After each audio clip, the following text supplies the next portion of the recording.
This program features live coverage of an African safari and may include animal kills and carcasses. Viewer discretion is advised.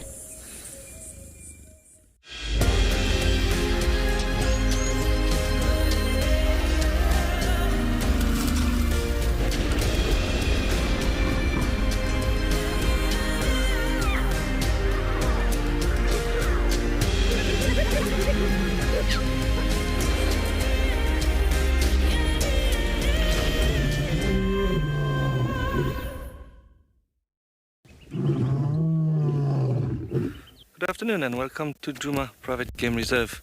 We are currently at Gari Dam. We came to check here if there's any animals drinking. It is quite warm, so it was a good idea, but it is quite quiet. My name is Cedric and I have Morgan on camera with me this afternoon. On our side we will do a little bumble on the western side of Djuma to start, and then we'll see what we can find in that area. It was quite quiet this morning, so we don't have a lot of things to follow up on, but you can see at the dam the water level is getting a bit low. There's still quite a lot of water, but it's a good thing that summer is coming soon. We would need some rain. But guys, thank you very much for joining us again to your live safari through the African wild, and please send us your question or comments. You can do it on #WildEarth on Twitter, @FC on YouTube. If you're under the age of 18, you can send us an email at kidsquestion@wildearth.tv. You can also register on our website, head over to the live safari page and send your question there. Yeah, it is quite warm here and windy, so it's a good thing that there's a bit of wind. So we wanted to check if there was anything at Gari Dam. There was a few warthogs, but they ran away, so it is a bit quiet. But I'm sure there will be some action this afternoon. I am very excited for this afternoon. And we will do our best to get you some great sighting. I apologize if you can hear the wind, but it is quite windy where we are now.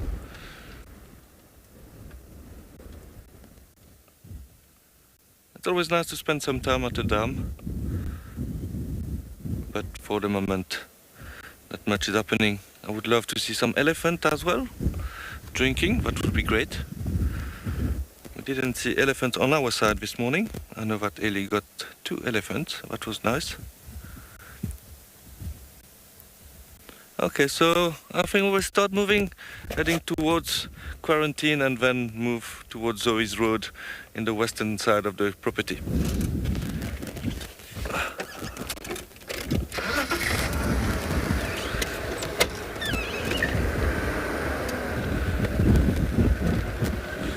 So there was some leopard struck around Zoe's Road this morning, so I think it's good to go check a bit again. You never know. We drove there this morning, but we didn't see anything, but maybe this time we will have a better chance. Okay, so it is quite warm here and windy. Let's see what is the weather at all our locations.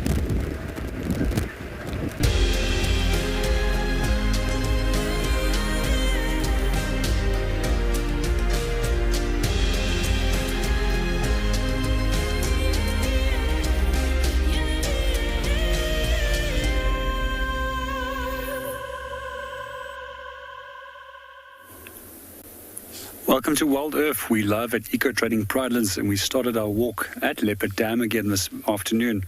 It's a blistering hot afternoon with the temperatures well in the 30 degrees Celsius, and we're waiting for animals to come in and out.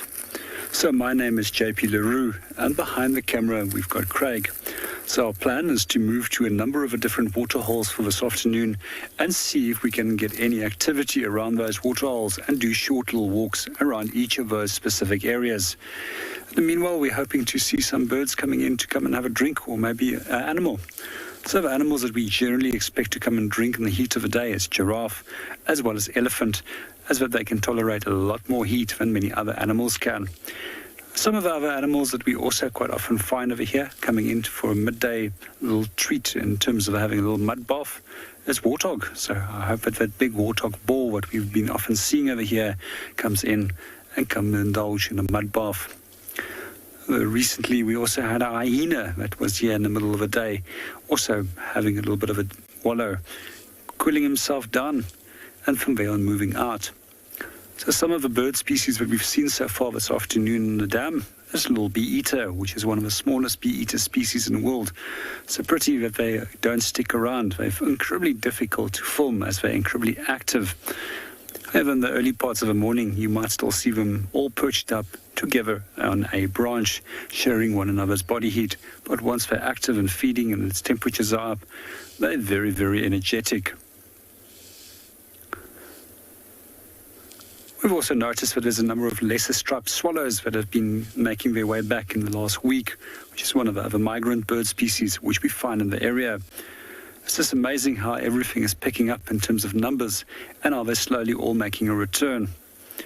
Our Egyptian geese, which we were finding at this dam, may unfortunately, however, have left. And our little grebe also seems to have gone now as well. I think it got a little bit lonely out here without the company of all those little geese that he was always following. The reason why he was following them is simply because they were disturbing all the platanas, which is a species of frog, which he was feeding on.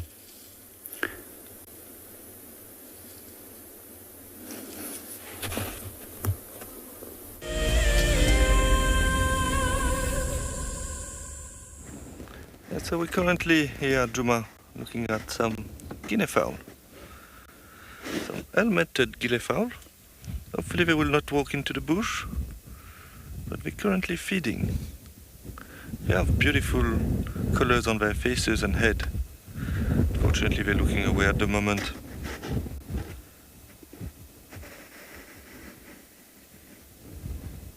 Oh, there's some more there.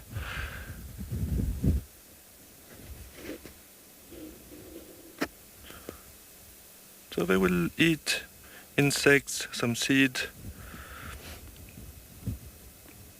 some berries, and there are also some important birds to listen because we can give some alarm calls if there's a predator around.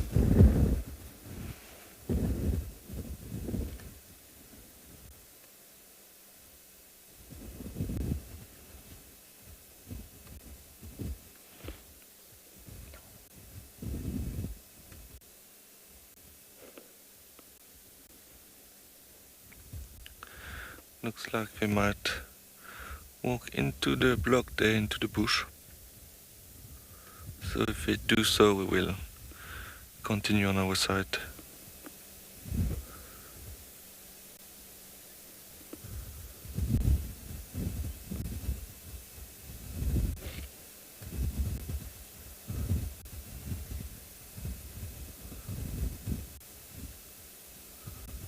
It's very nice to watch them eating like that.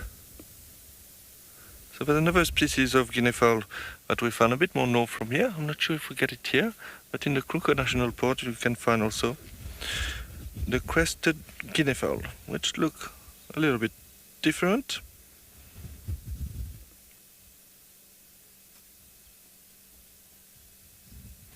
On my side I never saw a Crested Guinea fowl, so if we go a bit north in the Kruger National Park, like go a place called Punda Maria, you can find them there.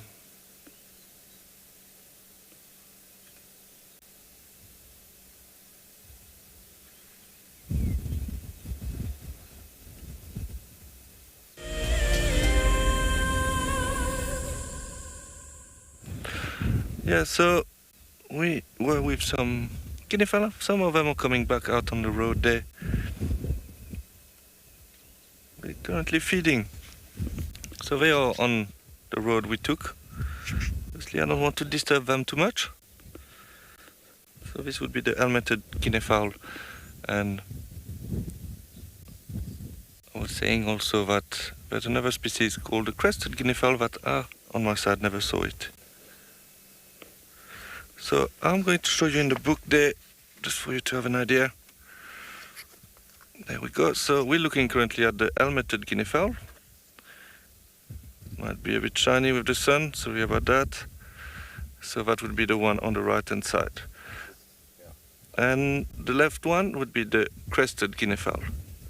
So the Crested Guinea fowl I think you can see it quite well and a lot in the northern part of the Kruger National Park, near Punta Maria. But on my side, I never saw one. So that's still on my list. Maybe I should go travel a bit more north.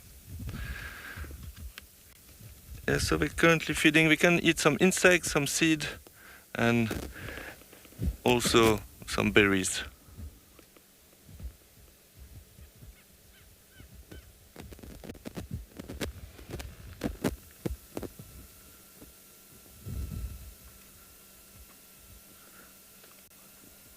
I remember one time in another reserve, I found a leopard because of the Guinea fowl.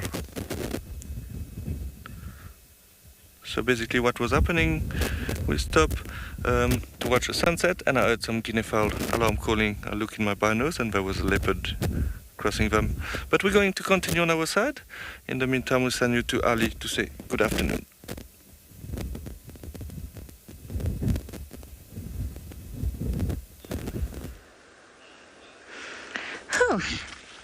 Well, at least, albeit a very hot day, it is a windy day, as you can see from all the leaves and the trees moving about that way. So we are in the sort of most northern, I was going to say confine, but I mean reach of Djuma. My name is Ali, and on camera with me today is Darren. And this morning, actually, funny enough, just as the drive wrapped, we had the two Kruger males just north of Buffalo's boundary, which is quite interesting because it's normally not the way or the area where they're in. They tend to just hang around far into the eastern side, which then be in that direction, but very close to the Kruger boundary of the Sabi sand, hence why the name the Kruger males. You know, we are always so very creative when it comes to naming things. But they were here, and then we managed to just see the one of them. He was just busy walking, and definitely not dark mane because it was walking without a limp. And just as we drove a little bit forward, because we thought that they perhaps were going to settle down for the afternoon, and we wanted to have a look to see if maybe we could find them this afternoon, they started going deep into the block, and we couldn't really follow them because there's a maximum amount of vehicles from Djuma that can go into Buffelshoek. But as we carried on driving, we realized then that there was a very big herd of buffalo not far from them. So I suspect that they might be trailing this herd of buffalo. I mean, we've had big herd after big herd come in, mostly from either the Kruger side or the Manyeleti, and there are a lot of big prides around, or a lot of big lions around. So we've got the Talamati, which is quite a big pride. There's a Torchwoods all the way in the east that is also a big pride. And then these females that were seen yesterday, which I'm not too sure who they were. I suspect maybe part of the Mbali pride. Making our way towards Zamboati Dam, which is the last direction where we had them in yesterday morning, in the hopes that the buffalo were there. But it was a nice, huge herd. I'm gonna say a couple of hundred of them at least. Was stretching just in the distance, and all there was just buffalo and more buffalo. And quite funny, we only had one single Dago boy at Buffalo. After we left the elephants, we realized that there was one boy hiding there. Perhaps he heard all the commotion with the big herd, and he just didn't want to be bothered with all those females and the young ones and everything else. We're still a little bit far from our walk. Let's send you guys across to JP, who's already at one.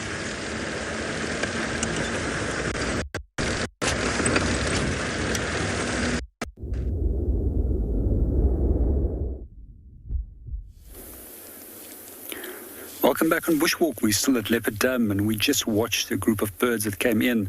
They were all long-tailed paradise widers, which were out of breeding plumage. Unfortunately, they left. What I do find fascinating is that they develop incredibly long tail feathers, and those ornamental feathers act there as a purpose to impress females. The longer the tail, the more you're at risk, the more likely you are to get a girlfriend. There was a number of studies that was done on artificially shortening and lengthening a number of wider and widow species tails in the past, and they found that males that had incredibly long tails, whose tails were shortened, was neglected by the females. But on the other hand, males that had short tails and whose tails were artificially lengthened was automatically more attractive towards for the females, and they chose these males to mate with.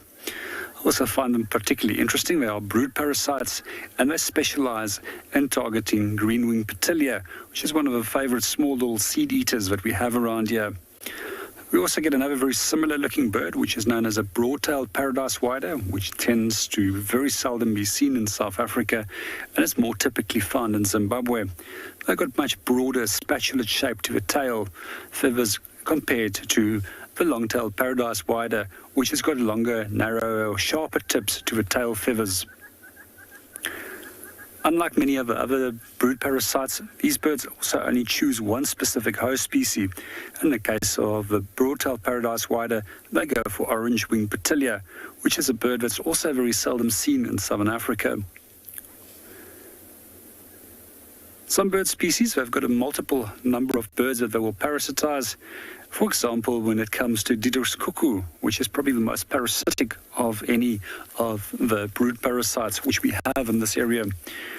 Yesterday, somebody was actually practicing their calls in camp, and we actually thought that we heard the bird, but unfortunately it was a playback that they were listening to.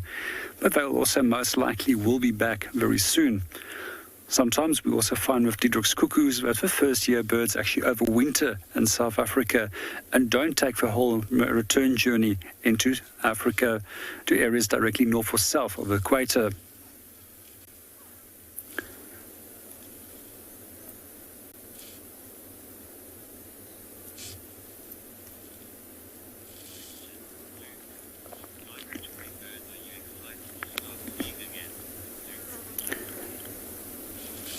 Good afternoon, Zook, and welcome to the show. And with regards to your question, which migratory birds am I excited about seeing? I definitely love seeing white storks, and then also, again, the European bee-eaters, and then southern carmine bee-eaters, which is always one of my delights to see.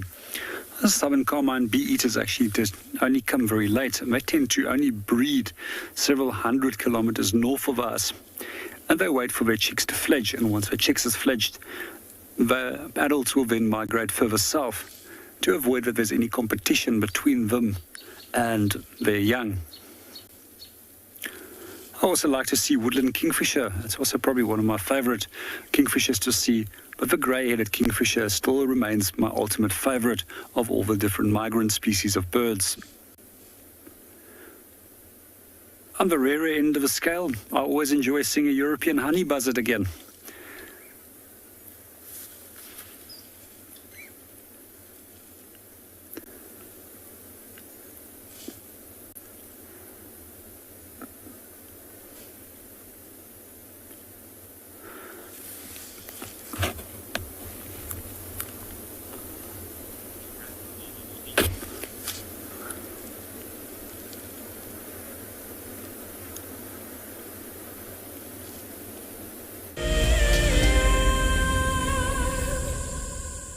The Massamara in Kenya is an iconic wilderness filled with life.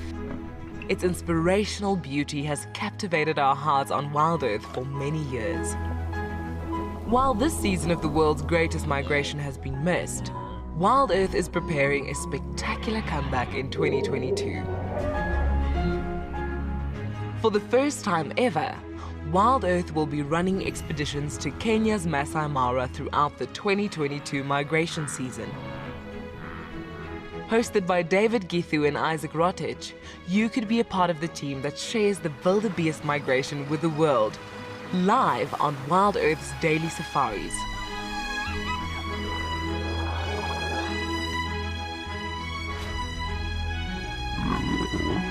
If you're interested, then head over to our website to find out more.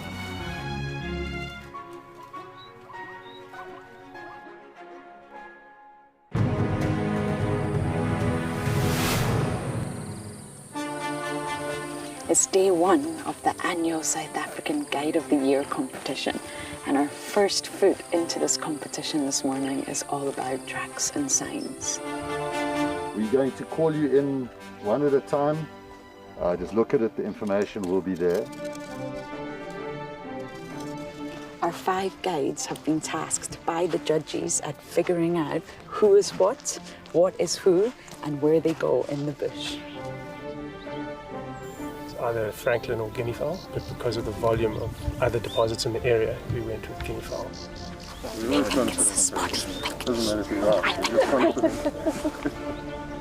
Detailing the surrounding that you need to look out for tracks. The details is very important.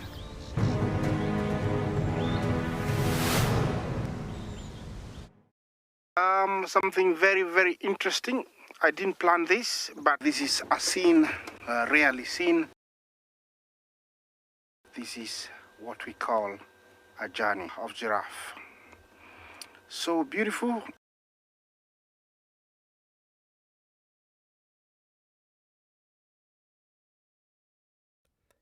Tune into WildEarth every single day. It's in your nature.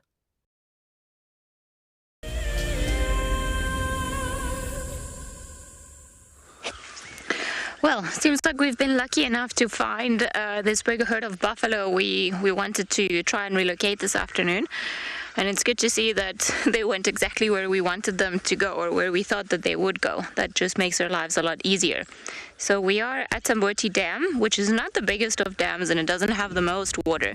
But I suppose it was the one that was straight in their path line and the one that they seem to be heading straight for. Buffalo Dam would have perhaps been a better sort of option for them, because there, as you can see, there are plenty of them around, and this is just but a fraction of how many buffalo actually there are scattered in the bush all around us. Because you see, the herd stretches all the way to sort of the towards the back and right of the frame, and there's a bunch more just to the left hiding behind the trees where we can't see. And they're very noisy. You can hear them all between them, the water, all of the starlings, and then the oxpeckers. There's a lot of noise going on. And we were just commenting, it's fairly hot at this time of the day, and most of them are lying down, really not even in the shade. Thankfully, there's a cool breeze still. It still hasn't turned into that hot breeze that kind of burns our eyeballs in the summer, but it's still quite pleasant to be out in the sun. So I think that's why a lot of them are actually there. I mean, and also when it's such a big herd, I don't think you're going to have enough a bigger tree to where all of the buffalo can go underneath. But because it's been hot, it's likely why a lot of them are here in this dam, just trying to cool themselves down. A lot of them, you can see, have been mud wallowing. Some of them have hard mud on them, and then some others have just sort of come and then just plunked themselves in there before getting out and moving off. And then, of course, there are the brave ones that have also been drinking from the water where everybody else has been having a bath or having a mud wallow. I must say, it's quite nice to see such a big herd of buffalo. I haven't seen one for days, and it seems like our lions and buffalo just keep missing one another. We do know, like, judging from their movements, that the lions have been trailing the buffalo herds because they seem to keep moving in the direction of where the buffaloes are, but sometimes maybe they get distracted by something and then they just hunt something else. And, well, unfortunately also, when the lions and the buffalo go to Manialeti, we don't really know what happens there most of the time. And we can just judge based on how full their stomachs are and how long it takes them to come back into the area. If the two Kruger males carried on coming, I would imagine that they're in the periphery somewhere, probably too hot for them to even try and come in and hunt the buffalo. Even for two big male lions, a buffalo is not the easiest of hunts. These are very big creatures. I mean, their weight is almost the one of a small car, and they're very agile, and a lot of the times they send lions flying up in the air, or they hook them with their horns. And then, of course, as soon as one buffalo makes a distress call, they are known to, I'm not going to say, help out, but more to try and ward off that particular predator.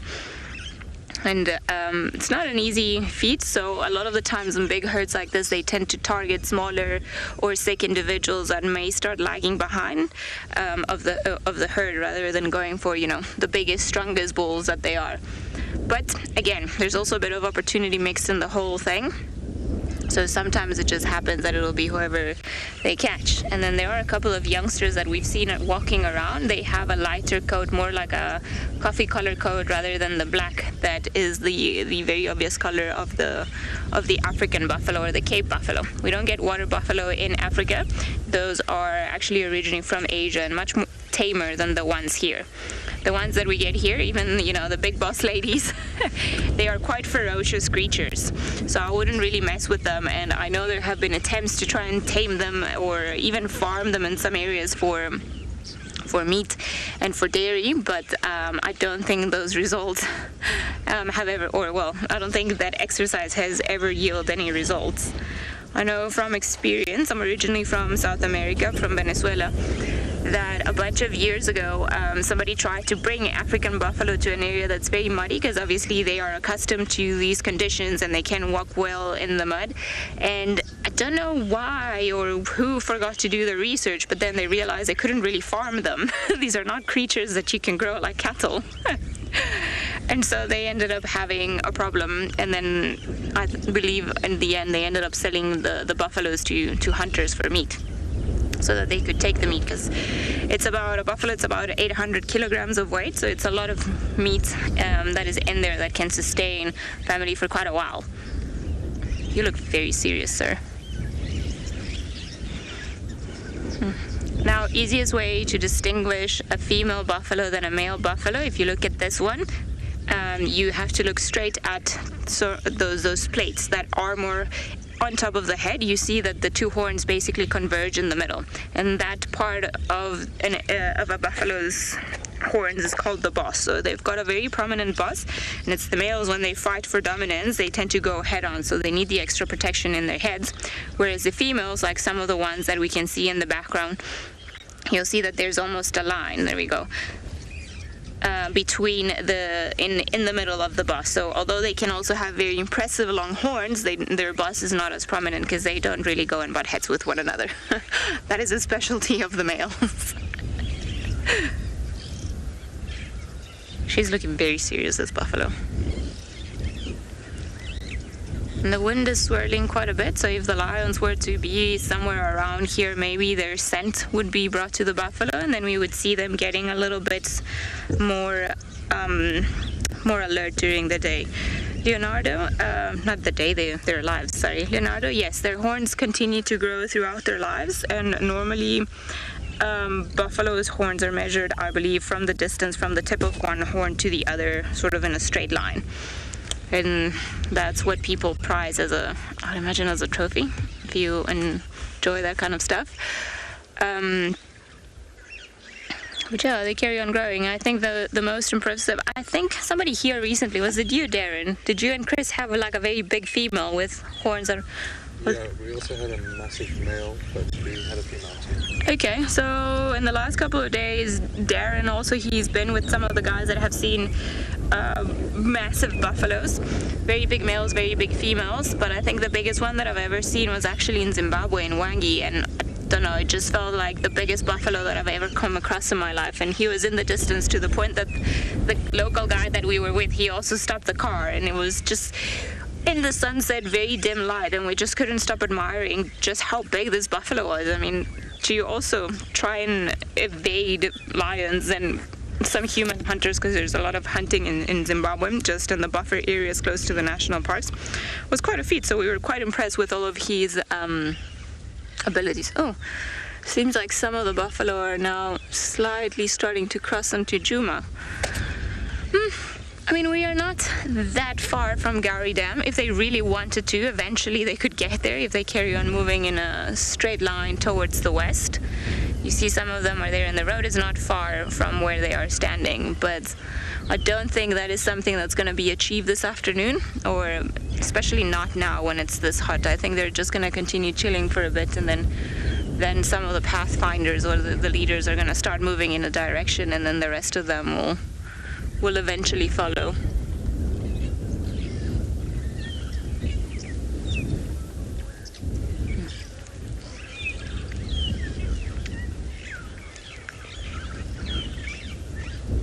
It's very nice to have so many buffalo all together. I haven't seen such a big herd in a long time.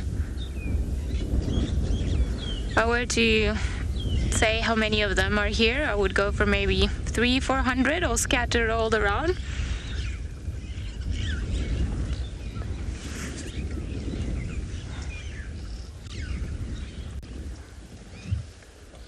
The Massamara in Kenya is an iconic wilderness filled with life. Its inspirational beauty has captivated our hearts on WildEarth for many years. While this season of the world's greatest migration has been missed, WildEarth is preparing a spectacular comeback in 2022. For the first time ever, WildEarth will be running expeditions to Kenya's Masai Mara throughout the 2022 migration season. Hosted by David Githu and Isaac Rotich, you could be a part of the team that shares the wildebeest migration with the world, live on WildEarth's daily safaris.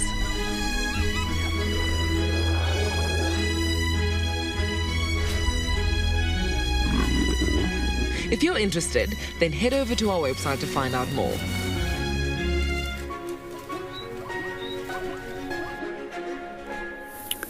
Welcome back on Bushwalk. We're still sitting at the dam and waiting for animals to come in. It seems to actually be becoming a birding expedition this afternoon from our side. And some of the birds that we were seeing coming in are known as a little blue waxbill. Blue waxbills can also be seen on the Mara expedition. However, they are known as southern Gordon blues. They also have a very similar looking cousin that has got a red face, which you can go and look for, which is known as a red cheek Gordon blue.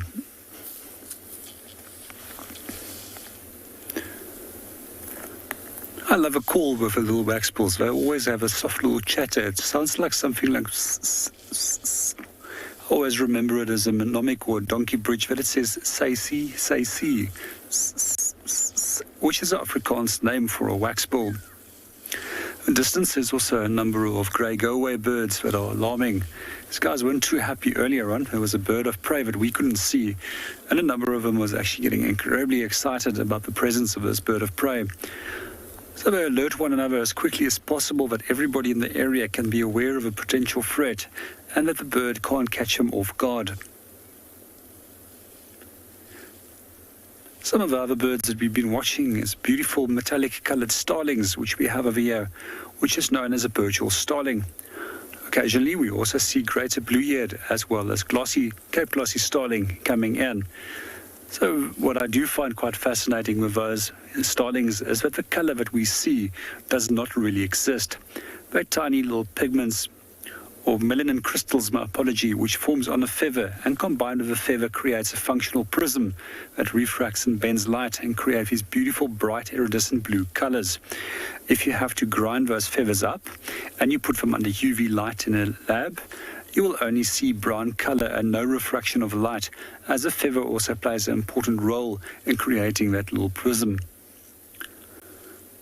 We also find that birds can see in the UV spectrum, so the colours that we can see as incredibly bright as even brighter for them, and it's also a way that they apparently keep contact with one another over a distance.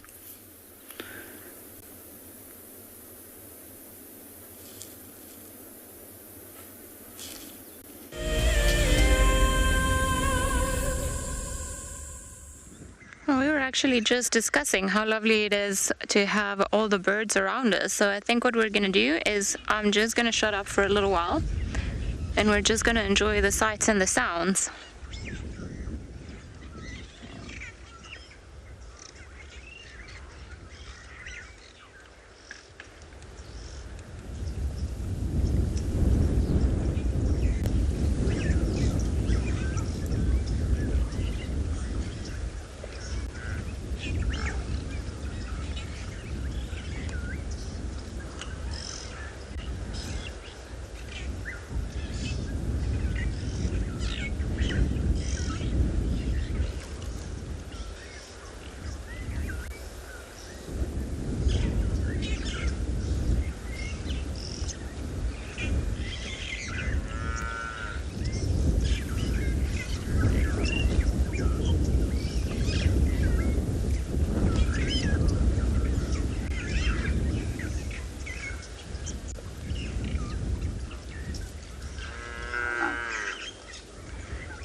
quite lovely just to sit down sometimes and just take it all in. Even the cool breeze that we've got around us, and then the birds are very chatty today. What we're hearing now is mostly the starlings, what I suspect are Burchell starlings and Cape Glossy starlings. I just take a look with binoculars. Yes, a couple of Burchell starlings all around. And then of course there's been the chirr of the oxpeckers all around us. Now with big buffalo herds, sometimes in this area we get the opportunity of seeing the yellow-billed oxpeckers, which are not as common as the red-billed oxpeckers that we tend to see every day, or we see mostly on top of impala and the warthogs and kudu and so on. As a matter of fact, it's still quite a special sighting to see the yellow-billed oxpeckers in here. They're not uncommon further towards the northern parts of Kruger, and if you carry on going towards Botswana, Zambia, Zimbabwe, and so on. But they were considered to be locally extinct in the greater Kruger area, I think up to in the 90s or the 1990s, if I'm not mistaken. Either 80s or 90s. Can't remember the exact decade at the moment. And part of their decline in their population was because once we invented cattle dipping for the cows that we farm for cattle, for meat, for dairy, for our own consumption purposes, well, these had obviously got rid of all the ticks that they had, and then it negatively affected all of the oxpeckers, either because they didn't have their food source, or sometimes whatever it is that they were dipping the cattle in turned out to be toxic for the birds. So we didn't have a lot of them around. The yellow-billed oxpeckers seem to prefer going around with buffalo and cattle, so it was a bit of an unfortunate event, and I think it was the EWT, so the Endangered Wildlife Trust, that actually started looking into their decline in the population, and then started with the first programs to try, I could be mistaken on this one, perhaps there was another one, but they started with the first programs to try and change some of the substances used for cattle dipping in order to try and get our populations of yellow-billed oxpeckers higher up. Now, I know in areas like the Timbavati and the Glacieri, you tend to see maybe a little bit more than here. Here, there's still kind of a rarity, but slowly but surely those sightings are increasing, which is quite promising. I see our monitor is doing funny things. I think perhaps the wind is affecting everything today.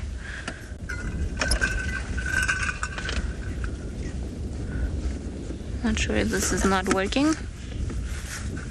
Marcel did have to fiddle around this morning with a couple of things just to get everything working again.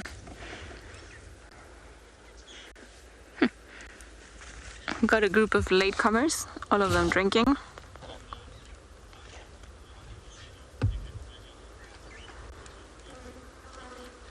Yvonne, normally I want to say that spring is more a suggestion than an actual season in South Africa.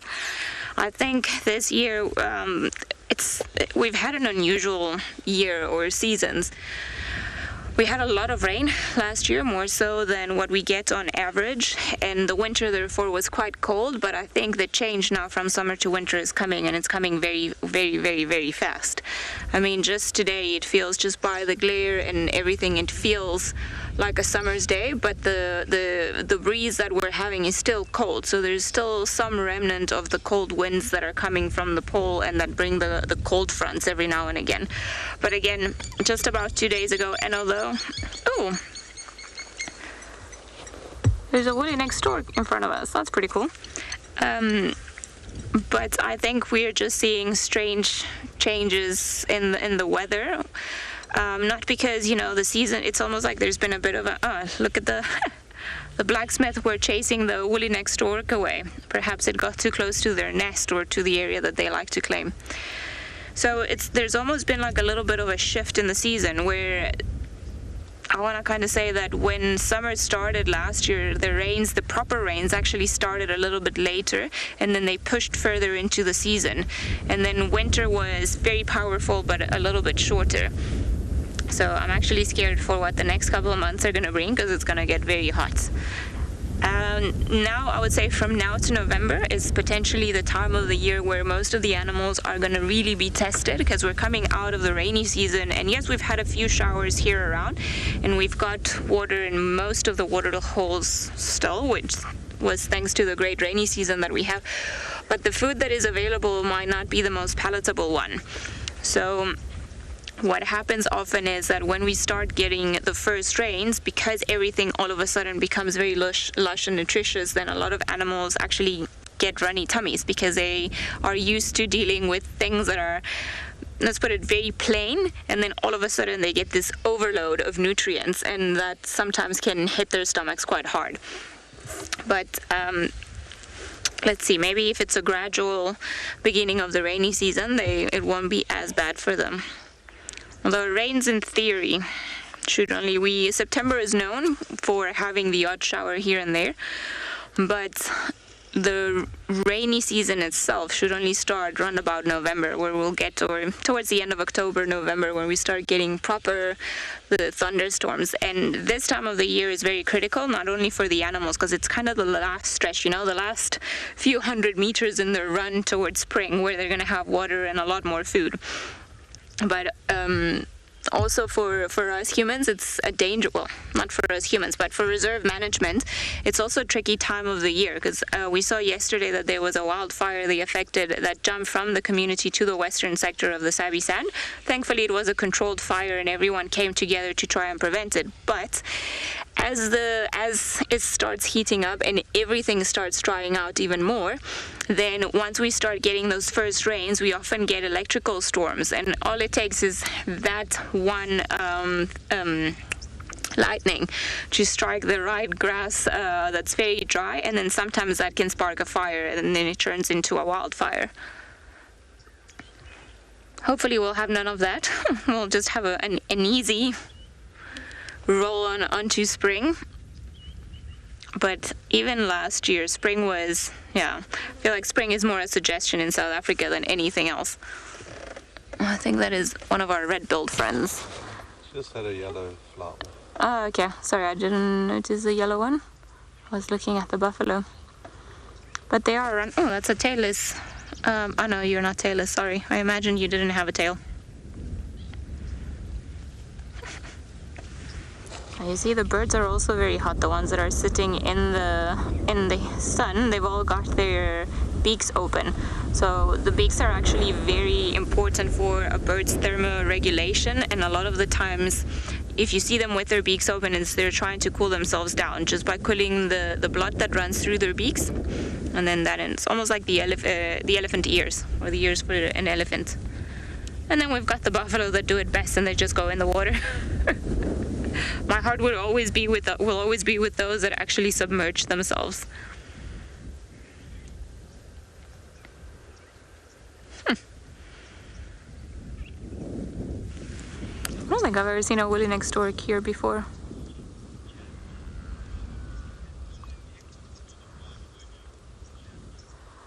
Jasmine, well, a lot of people like to define the oxpeckers as sanguivores, meaning that they will eat the blood of the ticks, but they'll eat the ticks, and often if there's a wound on the animal, they'll go and peck on that wound. So it's kind of a friend or foe situation where they do a lot of good, but if an animal is injured and it's got an injury, then the oxpeckers, by pecking on it and eating little bits of the flesh, and then just by trying to get to the blood, then they manage to damage the tissue, and then the healing process is that much longer, thanks to their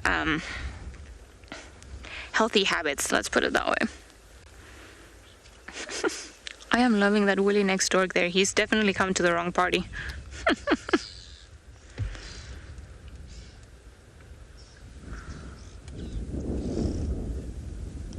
Funny, because more and more buffalo are coming. I thought maybe all of them were further sort of east from us, but there are some coming from further west, so maybe the herd was even bigger than what we imagined.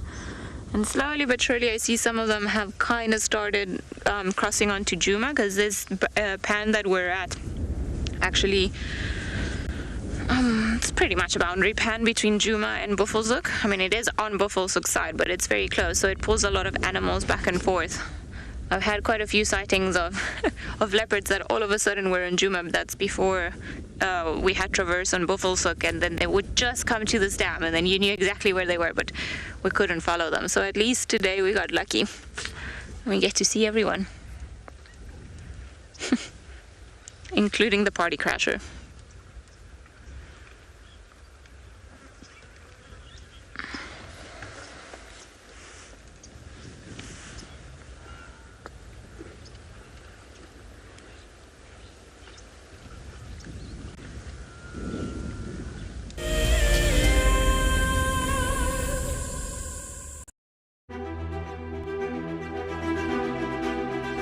My name is Nomfundo Ndlovu and I'm the Senior Project Manager for the Wesa Schools and Youth Unit.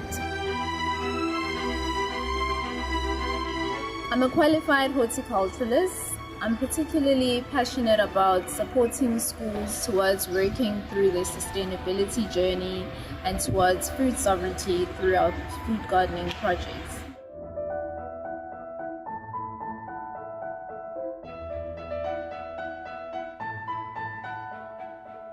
A typical day in my work involves me overseeing our national projects and creating an enabling environment for schools to thrive and succeed in working towards self-reliance and sustainability, and really ensuring that no school gets left behind.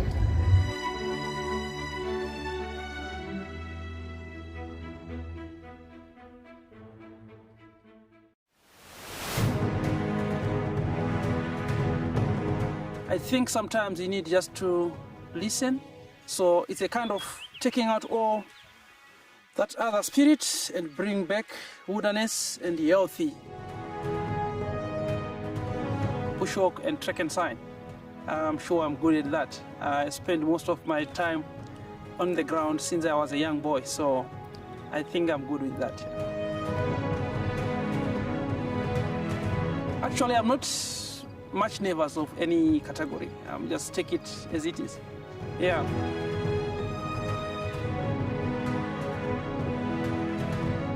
I'm not 100% sure on what the judges are looking at.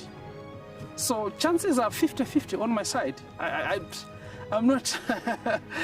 Obviously, when you go for a competition, you say you win.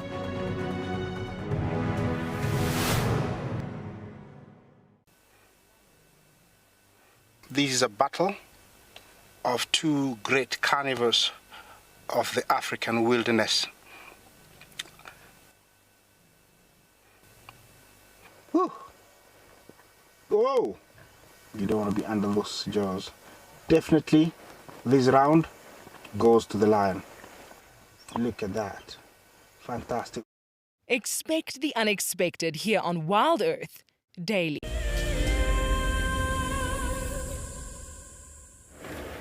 Welcome back with us. So we did quite a nice loop on the western section of Djuma. It was very quiet. We did check also Treehouse Dam and Twin Dam. Very quiet as well, but I had to check. So I asked Morgan this morning which animal he would like to see, and his request was rather strange. Perfectly normal. He's saying it's a perfectly normal request. It is a killer whale. So to make him happy, I just went to check the dams just in case, but obviously I think Trishala in Cape Town will have more chance to find a killer whale. But we got a good laugh about it today. It was quite nice. So where I am now, I came to check Ledwood Drive, maybe for Batilta. White man, you asking what I would like to see this afternoon. Thank you very much for asking. A killer whale? No, I'm kidding. I'm not sure. I would like to find some cats, but I try to focus also on smaller things. It is hot, so it is quite difficult this afternoon, but we're trying our best. So I would love to see a leopard, obviously, and maybe a leopard that I never saw before, like maybe Tandy. But now we came here because I would like also to try to find Batilda. I remember that very nice sighting I had with her when, or he, with it, let's say it, when it was calling. So I did that already since I arrived here, but I'm checking again the area if I can see any sign. They might be flying at this time of the day, but it's a good place to check as well. Yeah, so very nice that Ellie found the buffaloes. Actually, I was hoping to see some buffaloes, but it's always nice to see to see big herds of buffaloes like that. So I'm sure you guys are enjoying that. Talking about the buffaloes, let's send you back to Ali with the buffaloes.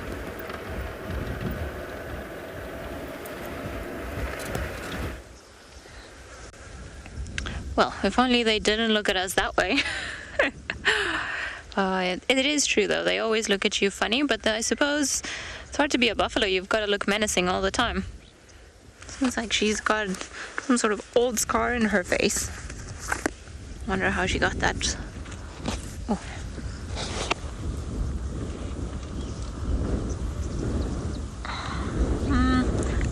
Doesn't really look like a scar. It looks maybe like she's been rubbing her head somewhere. Perhaps they've come from the fire break or somewhere around there and she scratched her head against some bushes, and maybe that's a bit of ash actually rather than an actual scar.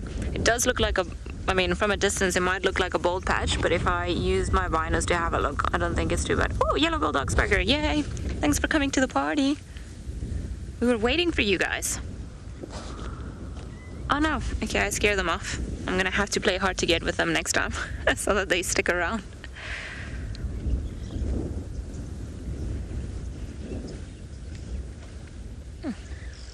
So you see we've got a bunch of them still in the water. Some of them have decided that the muddy area is the best place to be rather than going just and lying down by the shade. Although I suspect that the ones that are lying down in the shade have already come for their turn of a drink and a mud wallow. It's only fair if everyone gets a turn, especially on hot days.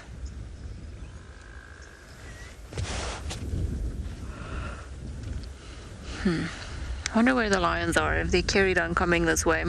It's quite odd for the Kruger males to be all the way down here, quite out of their territory, or quite out of the areas where we've seen them, but they could start pushing into this part of the reserve. It's not unusual for male lions to actually have a couple of prides of females that they pretty much dominate over, and it wouldn't be a first if they had the Torchwood pride and then also the Talamantes pride under their domain. But I mean, unless one of those females has young cubs, I think this process, if the Kruger males were to take over and then just chase Darkmane away, what would happen is perhaps they would make that much quicker the independence process for the young males. They're likely to be at that age where if there were another male, they would just push them away to start finding their own area somewhere else. And then they will probably undergo, I think it's the hardest time on the life of a male lion, when they're young and then they've grown up in an area and had the protection of the pride, and all of a sudden they're ousted either by their mothers or the dominant males, and then they've got to find their path and their way into a new territory. Certainly doesn't seem like it's easy, and I know we've followed the lives of a few that unfortunately haven't made it to adulthood, or well, they've made it into adulthood, they just haven't made it into becoming territorial and siring their own cubs, which is not what we want, of course. So we can all carry on dreaming.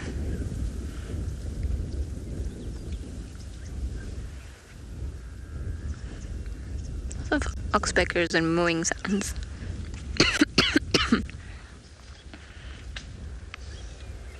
And a lot of dust flying around too. Seems like we've got a group of females resting in there. It's almost like the one big male managed to find the spot behind the little quarry bush and he's in the shade, and then the females did not, kind of gave up, and then they're all lying down there. They're very brave to be doing that. I think maybe a little bit later on what we're going to do is just drive around and see if maybe we can find any signs of the... if we can find any signs for the male lions. Anthony, I'm not too sure how many subspecies of buffalo there are. I know we have the African buffalo here. Well, actually, no, I do know the answer to that question. In Africa, we've got the Cape buffalo, which is the ones that we're looking at, and then we've got the forest buffalo. I'm not, so the forest buffalo are a different subspecies, if I'm not mistaken. I don't know if they've been upgraded as a completely separate species. I would imagine that they are, because they don't really share the same range. or the same location. So you'll find forest buffalo in the forested areas of Africa, more towards Central Africa, and they're actually very beautiful. They're a little bit smaller than these guys, and they have got very fluffy ears and are more of a reddish color. I think they're much prettier than these buffalo over here, and they seem to be a little bit friendlier as well, maybe more so than the ones here. And then we've got the the water buffalo, but I'm not too sure how many subspecies of buffalo they have around that part of the world.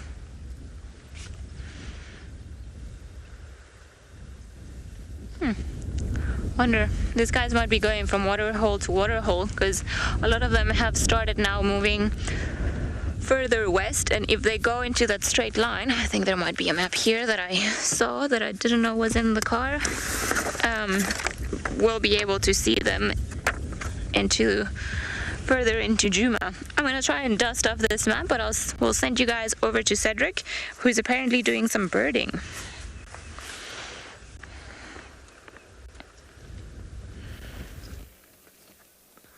So we found an African Arya oak on that dead tree there. It's quite a usual behavior, looking for food on the trees. They also eat eggs of other birds. So they don't migrate, they're always around here. And sometimes if you see that their faces turn a little bit amber in the color, it might be because they are breeding or have a bit of a moody day. It shows a bit their moods as well. Oh, look at that. Oh, it's coming to that tree there. I'm not sure if I will have to reposition. Then we move a little bit forward, maybe reverse actually. It's always quite tricky when you do birds because obviously they move quite a lot. And it's leaving again. Let's see quickly where it's going. There we go. Let's try and just see quickly and then we will move on. They did move on the other tree at the back there. It is a beautiful bird. I did get quite a nice sighting a while back when two of them was mobbing a tawny eagle. You found a giraffe, look at that, Morgan. So that bird actually gave us the direction to find a giraffe in the background there. Very nice. We saw a couple of giraffe this morning very close to here. It's probably maybe the same one. Our bird is hiding behind the branches there. It's always nice when you follow one animal and you find another.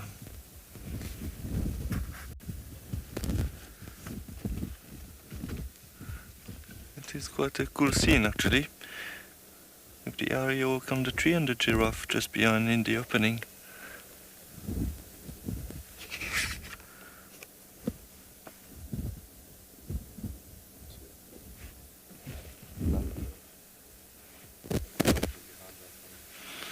Sorry, I was looking in the book now. Apparently there's another giraffe as well that crossed. So yeah, probably the two giraffe we saw this morning, it was very close to here. Obviously I can't confirm 100%, but it might be.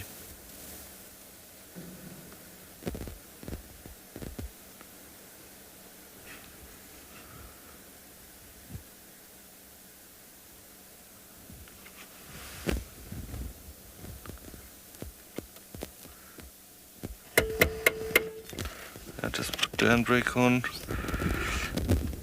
Yeah, so we can spend quite a lot of time on the trees, obviously not the giraffe, I'm talking about the African Arya oak, for looking for food.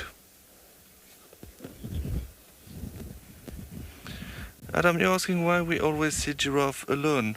Yeah, sometimes you see giraffe alone, but most of the time, like this morning there was two of them. And there's two now. Sorry, I'm a little bit lower and are trying to see on the monitor there.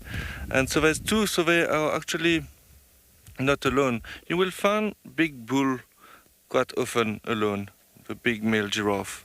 But females, they're generally in groups, what we call a journey of giraffe. But now we are quite far. This giraffe is about 200 meters from us, maybe a little less, so might be more also in the bush. Look like it's walking behind the tree there, we might lose it. Oh, now I see.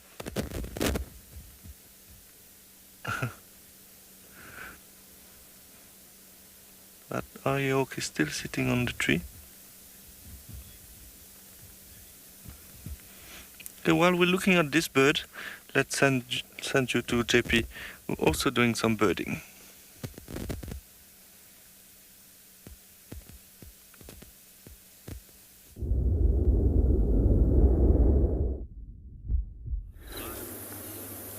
Welcome back to Bushwalk. We're still sitting out the heat over here at Leopard Dam and looking at birds. So for those of you that might be interested in migration, we find that there's over 100 different bird species which migrate within Southern Africa. And there's two areas where they come from. Those that come from the Palearctic regions, which includes North Africa, Europe, as well as Asia. And then the second group we refer to as Intra-Africa Migrants, which takes a shorter migration. These birds live in areas directly north or south of the equator. We also find that none of the Palearctic migrants which migrate into South Africa breeds in South Africa. They use incredibly long day length that the Northern Hemisphere have. And there's no land masses really equivalent to that in the Southern Hemisphere. They can provide birds with the same amount of daylight where they can breed and successfully raise their young with a sufficient amount of food. The intra-Africa migrants, however, they sometimes will exploit two different breeding seasons within a single year, and areas directly to the north or south of the equator. We also find that we have birds in Southern Africa which is referred to as altitudinal migrants, which is birds which will migrate from the central plateau down to the low-veld region. And they purely do this to escape the harsh cold winter conditions which the central plateau will have in the winter months, where the temperatures often will be below 0 degrees Celsius. There's also a fourth type of migration, which we refer to as a partial migration, where some of the individuals within an area will migrate away, while some of them will actually stay within the area. I also find it particularly interesting when it does come to migration that the only northward migration of birds that we have is actually marine birds which reach our coast during the winter months in South Africa because the conditions in the Arctic being too severe. There's another thing that I find particularly interesting is that one bird species known as the abdomen stork will overwinter in South Africa during our summers and migrate north and breed in areas directly close by to the equator during our winter months. It's always fascinating how nature has always got an exception to the rule.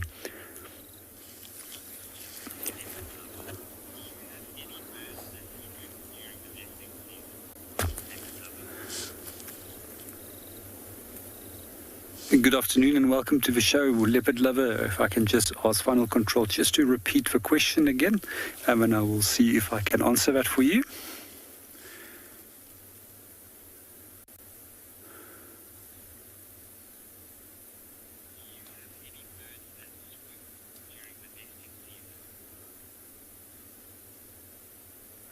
I actually don't quite understand the question with regards to the word swoop.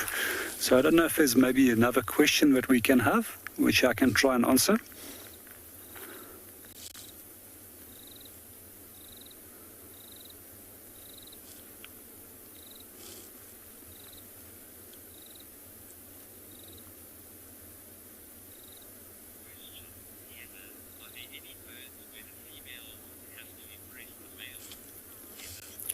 Good afternoon, Heather, and welcome to the show. And with regards to your question, is there any birds that actually have to impress the males? Yes, there is. There's actually a number of them, and we find that they are painted snipe as one of the birds where the female is actually more beautiful in terms of plumage color. She's the one that will attract the males. And so we also find the same behavior with the African jacana, where the female is more brightly coloured and attracts the males. Once mating has taken place, a female will dump the eggs with the males. The males will then be responsible for incubating them as well as raising the chicks. We generally find this behaviour with birds which has precocial young, which means that the young is not dependent on both parents, are not helpless and naked and can't take care of themselves once they have hatched, so they can actively start moving. Especially African Jacana chicks, I find them particularly fascinating. They're very cryptically coloured. They sometimes get tucked underneath the wing of a male.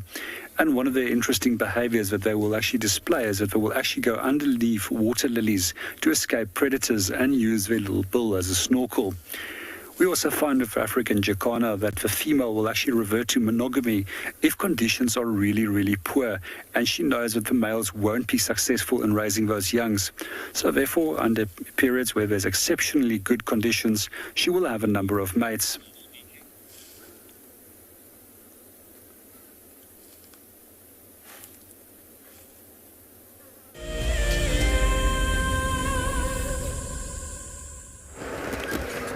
So we're currently making our way towards Zamboati Dam. Apparently there's a report of some elephant there. So we're not too far from there, but we still have a little road to go. I would love to see some elephant drinking or even maybe swimming in the dam. That would be very, very nice.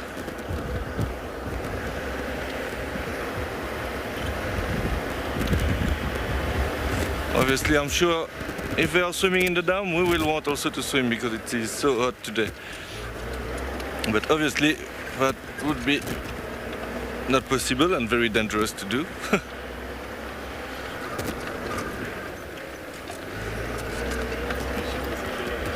Yeah, and Morgan is mentioning especially there's a killer whale in the area. Since this morning, I think I heard the name killer whale about 15 times. It would be quite amazing if Trishala, I'm not sure what she's doing in Cape Town today, but if she found some killer whale, that would be quite funny.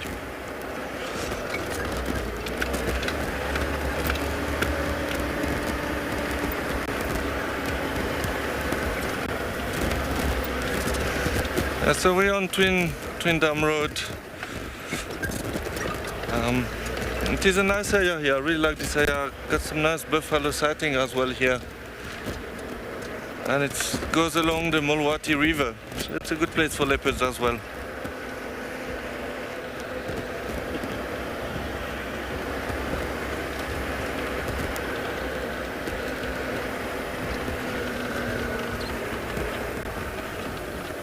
I might have to stop here quickly and just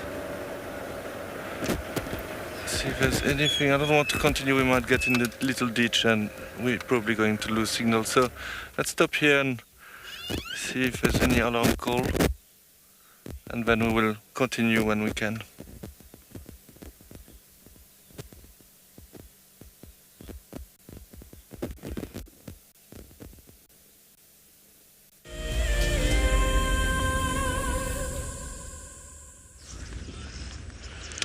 Well, seems like it's business now for all the buffalo. They've kind of all started getting up and started moving off.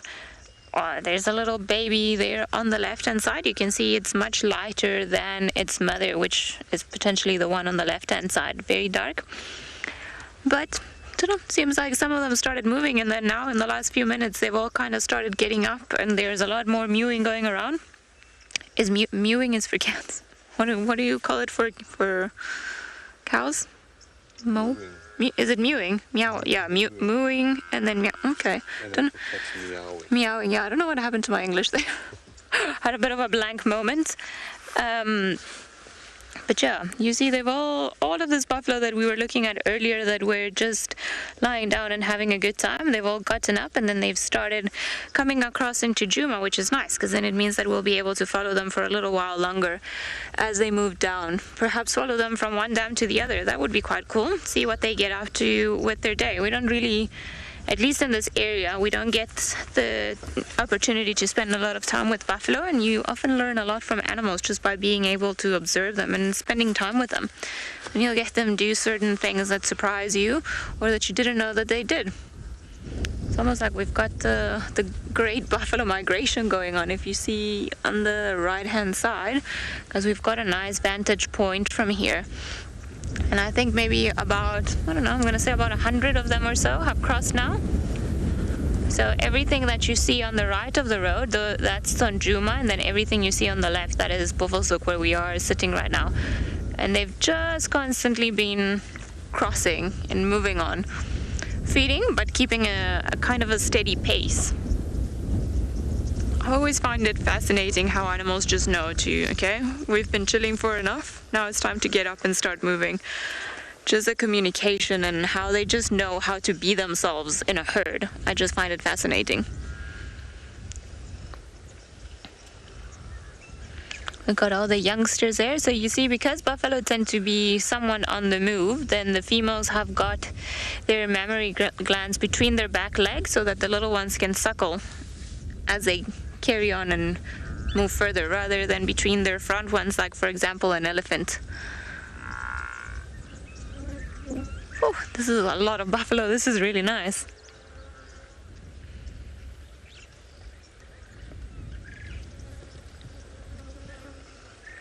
Look at all of them crossing. Come guys, we want to kind of figure out how many of you there are. How many do you reckon that we're looking at here, Darren? 200? Like just on this patch? Oh, in this patch? Yeah, just on this patch. 200. Yeah. 3? Don't know. Maybe 3 with the ones that are here, but I just want them to carry on going because it's a little bit more open down there than what it is up here where we were watching them. It's nice because of the dam, but we don't know how many were hidden. So we're just going to let them carry on moving. And maybe if we lag at the back of the herd, we'll be able to see something interesting, some action from a predator. Although it would be quite a bold move for those Kruger males to come all the way into this area that's not really their normal territory, just following a herd of buffalo. We shall see. Maybe we'll get some action after the drive on the dam cam.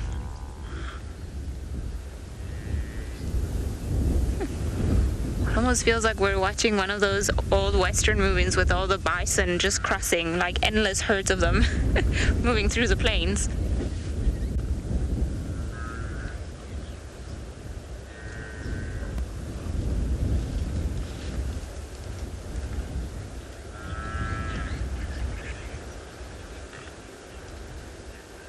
Samson, they don't really have a specific mating season. They can mate throughout the year. A lot of these animals, however, even if they don't have a specific mating season, they tend to give, or their peak of giving birth is normally around the summer season. I'm gonna send you guys across to Cedric. Oh, so we made our way to Kalahari Dam, and this elephant looked like there's one young bull who's quite annoying, a female there. But it was quite nice to see in the water. Look at that. So he actually tried to mate with that young female, but that bull is very young. He will not be mating. Well, I don't think so.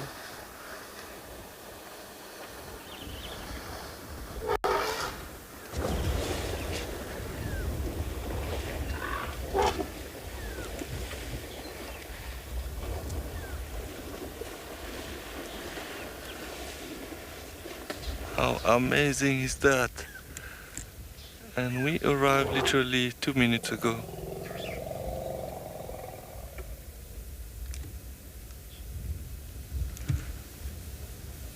So I think that the other female was not really happy that this young bull is trying to, well, mate with that other female. He seems to be a very frustrated young male.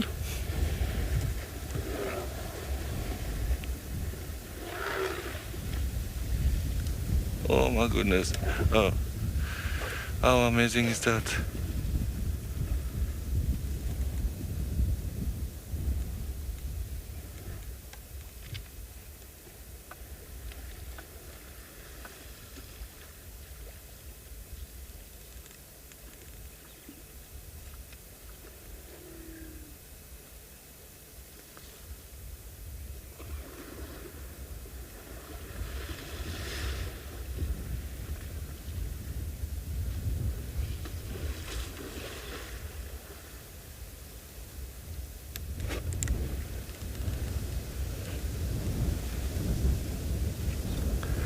but this is very, very nice.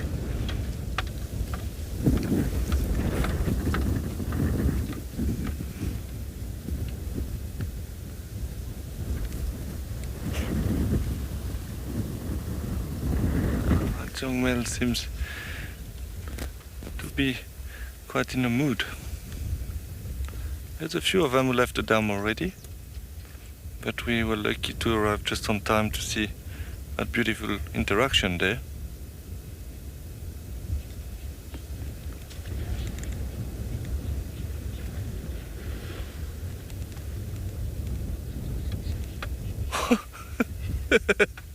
Sorry, but he's a very entertaining young bull.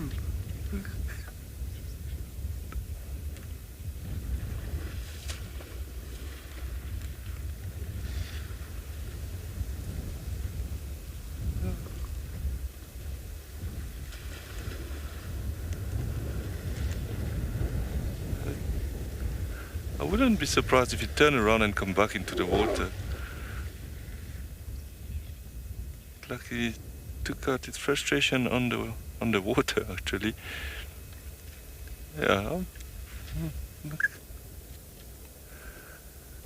He's not very happy, yeah.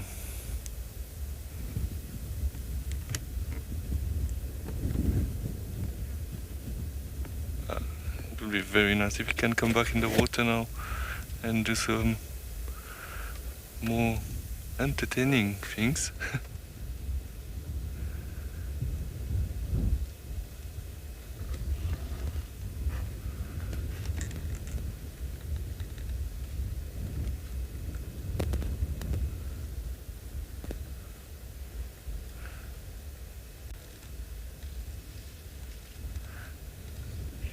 So to talk about what happened a bit now, young male will become to puberty around 12 years old, and also female can start mating at 8 years old. So I'm not sure how old they are, but it looks like this bull is very young. So maybe just reach that stage, maybe a little bit older than that. And that female was quite young as well. Now some other elephants putting some dust on them there. What a scene.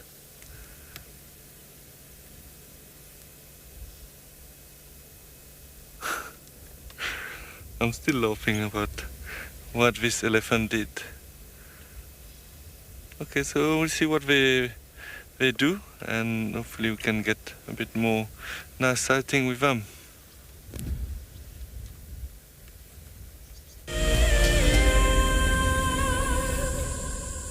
Hi, we are Yaku and Milani. We are from Gauteng in South Africa. We started watching WildEarth last year during the level 5 lockdown, and we've been watching ever since. Being in nature is one of the greatest feelings. We absolutely love it. Our favorite thing about WildEarth is that the concept is so amazing. We have the benefit of having a wildlife safari in the comfort of your home, especially when you're not allowed to go out.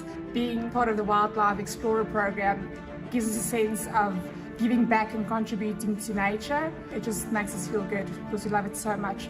We are so excited to be visiting Ngala. It is obviously, I think for most people, an absolute dream to visit the Massamara. We can't wait to go. Thank you very much for this amazing prize, WildEarth.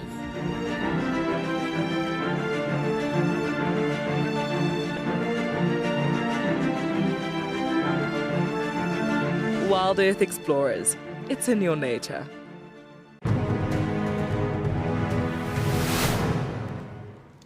And I turned to Shaw and I saw that she had this panicked look on her face. Either she was afraid that something had happened or she was afraid that she was going to miss out on something.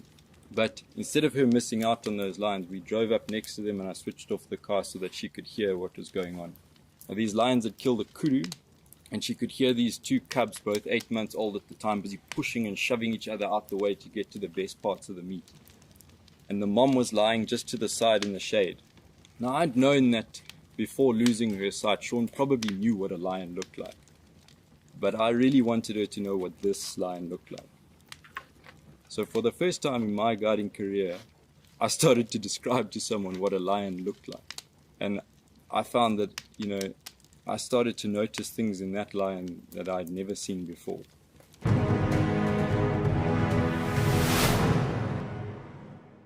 Looks like it's a very difficult climb because every time it tries to climb, the ground is breaking, so it slides down. But it's the only one. Look at that. That is the call of desperation with the cub. It's like, what are you doing, mommy? Oops! Oof!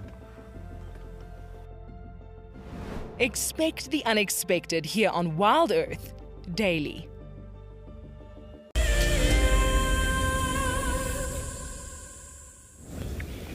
Yeah, so we're still in the same spot when we were earlier, looking at those elephants, putting some dust on them. The reason why we're staying here, there's another elephant on the other side of the dam, and we're waiting to see if that elephant might cross the water. It would be nice to see that as well.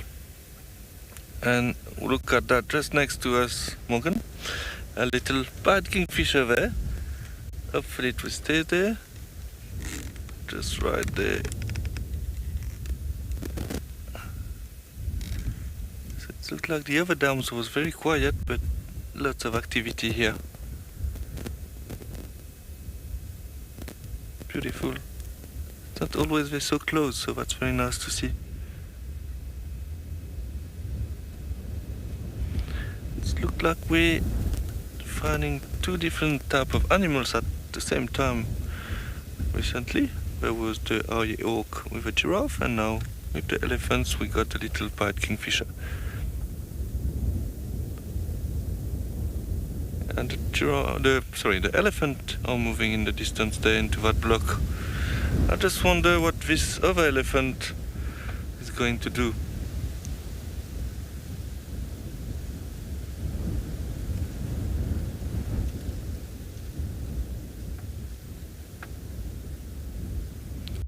You can see that he's struggling to keep his balance. It is quite windy.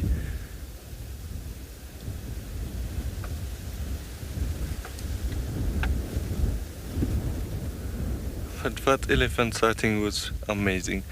Now I think it was the most entertaining one I saw for a very long time in the water. Especially when he put his head under the water, it was quite funny. I apologize if I laughed a bit there, but it was very, very funny.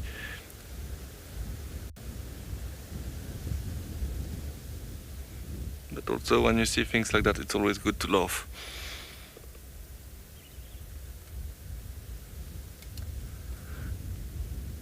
So basically what this kingfisher is doing now is going to look around, and if he finds a fish, he will start hovering on top of it and dive straight in to catch the fish.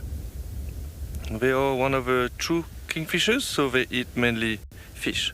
If you compare them to other kingfishers such as woodland kingfishers or brown-hooded kingfishers, for example, they would not be true kingfishers because they might eat some frogs, insects, other type of food as well, including fish. But the giant kingfisher and the pied kingfisher eat only fish. Maybe sometime something else, but their diet are mainly composed of fish.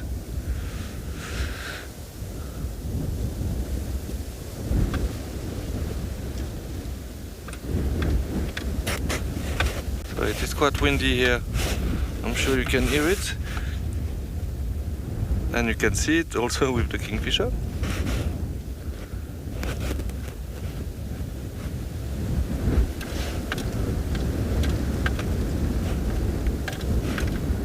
Struggling to keep his balance there.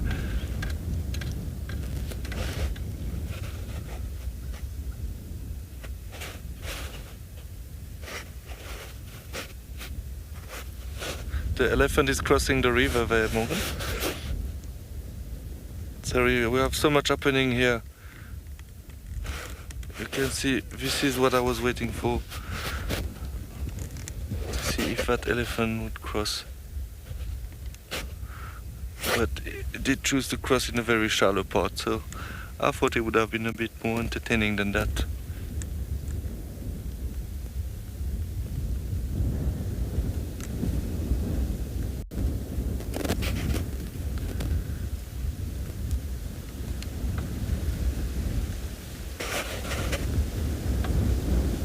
very relaxed elephant walking slowly. So what this elephant did now when we arrived, it was separated from the herd. It was on the other side of the dam, and there's a little water pond just on top of the dam, and it went to drink there. Maybe the water is a bit cleaner there, more fresh. And we're back with our kingfisher. And look like those elephants are crossing into the block there.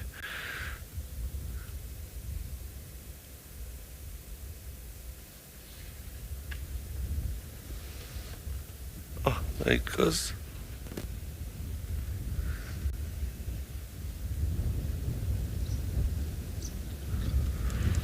Oh, it's gone.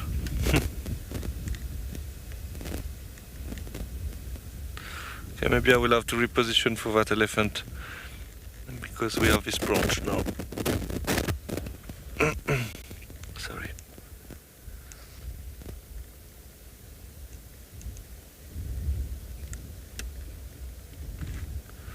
Okay, let's see what this elephant do. In the meantime, we'll send you back to Ali with buffaloes.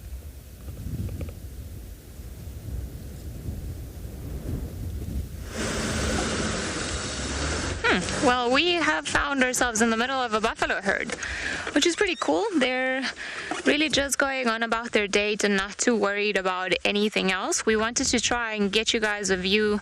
We've seen there are a couple of males that come in, well, what we can tell from a distance is that they're males, and just pretty much go up the termite mounds. There's one to our right, but I'm just waiting for them to kind of move a little bit, see if we can get a better visual, because I don't want to disturb them.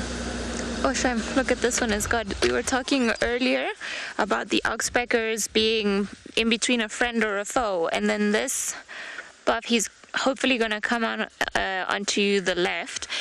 He seems to have a wound. I'm not too sure what could have caused this wound. Let's just hope it comes into the open so that we can have a better look. And the oxpeckers were just now feeding on it, both yellow-billed and red-billed. Carried on. Is anyone out? Afternoon, not many updates yet, just a big herd of buffalo across from Zamboati Dam towards Buyatela. Hi. Okay, thanks, Daddy. Yeah, there's that one female lioness that was between North Korea and Cruise Camp. She's been around Hyena Dam for the last hour.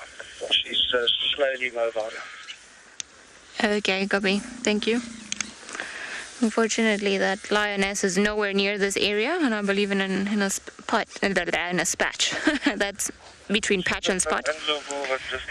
But too far from us. So it's quite nice to see the buffalo, all of them on top of the termite mound, you know, the kings and the queens of the termite mound. And a lot of the times, because the termites recycle the nutrients, everything that grows on a termite mound tends to be a little bit or hold more nutrients that perhaps in some other parts of the bush. So we often see elephants coming on top or feeding off the ground. The rhinos also like eating around the termite mounds. And then, well, we've got the buffalo that have decided that that is the best grass up there. I mean, to be honest, to be a lion and try to figure out where a big herd of buffalo is not too hard. They're very noisy. They're constantly vocalizing. And then, of course, when they move, they create a lot of noise. Many animals make a lot of noise with all the trampling of the grass. But this is great. We love when big herds of elephants or buffalo come around an area, because then they trample all the grass, and then it's easier to spot things, especially like leopards and sometimes wild dogs when they lie down in the grass and it's hard to see them. So they're actually doing us a very big favor, which we're quite grateful for. I always find it quite funny when animals go on top of the termite mound.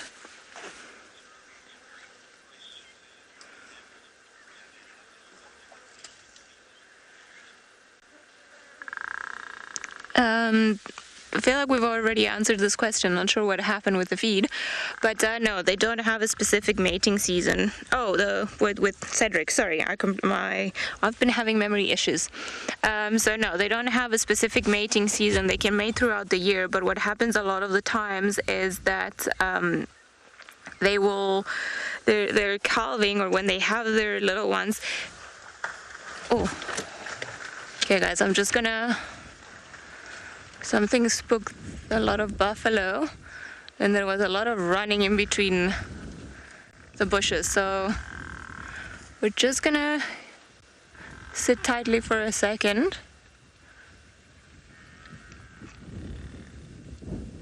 Because I actually can't see the buffalo, or the ones that were making the noise now.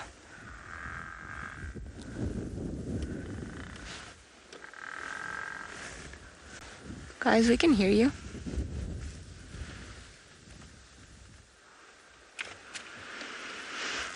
I don't think it's too much to be worried about. They're all fairly, or some of them are fairly alert. They were going in the opposite direction, and now you see this group ahead of us. They've sort of faced the other way, which is where the noise came from earlier.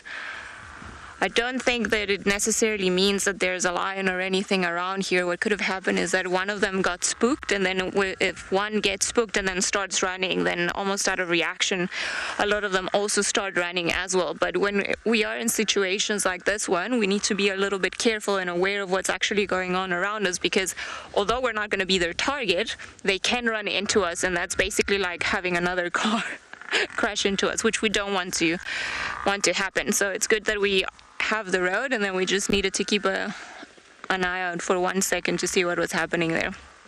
I think they've calmed down, but perhaps the wind that is swirling also could have brought some smells that spook them. But it seems pretty calm now. You see the vast majority of them have returned to eat.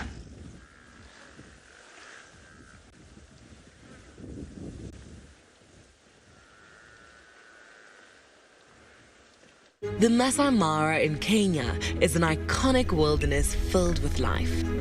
Its inspirational beauty has captivated our hearts on WildEarth for many years. While this season of the world's greatest migration has been missed, WildEarth is preparing a spectacular comeback in 2022. For the first time ever, WildEarth will be running expeditions to Kenya's Massamara throughout the 2022 migration season. Hosted by David Githu and Isaac Rotich, you could be a part of the team that shares the wildebeest migration with the world, live on WildEarth's daily safaris.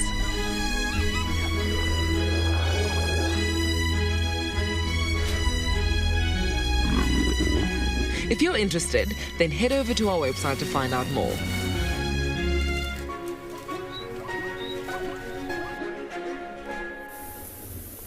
Welcome back to Bushwalk. At the moment we're looking at a plant species which is invasive to South Africa.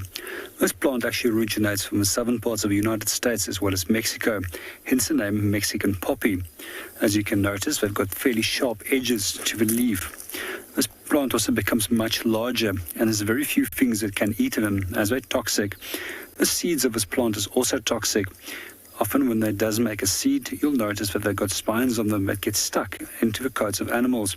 It also gets often stuck in wool, degrading the value of wool, and therefore is very unwanted when it comes to livestock farmers throughout South Africa. But in an area like this, it doesn't have any natural enemies and therefore can outcompete indigenous plant species which we find in South Africa. When it comes to plants which become over-successful, either because they're indigenous or exotic, we refer to them as alien invaders or natural encroachers.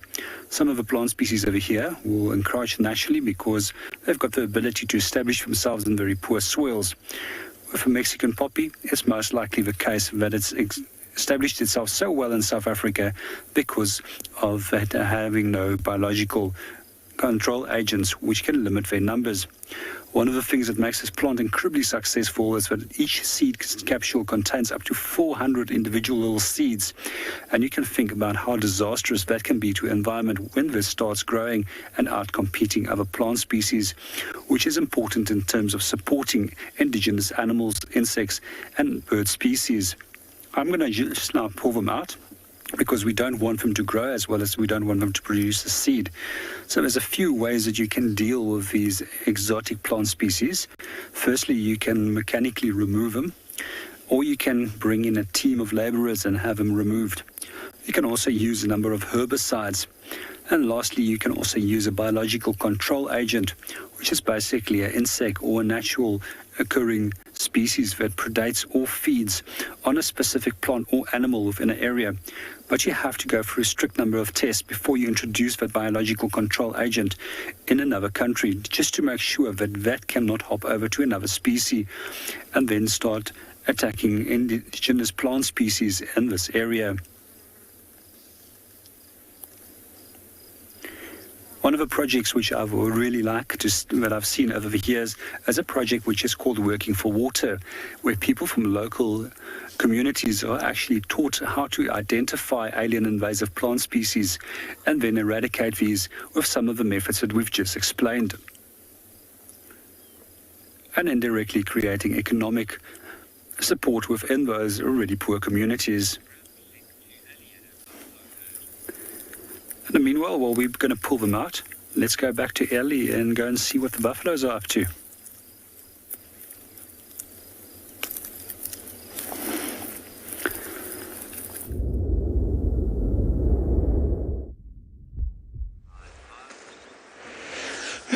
Sadly, there are lots of invasive plants around there, but if JP really wants to, maybe we can lend him one of our buffalo and they can go and mow the lawn and make sure that they take out all these things.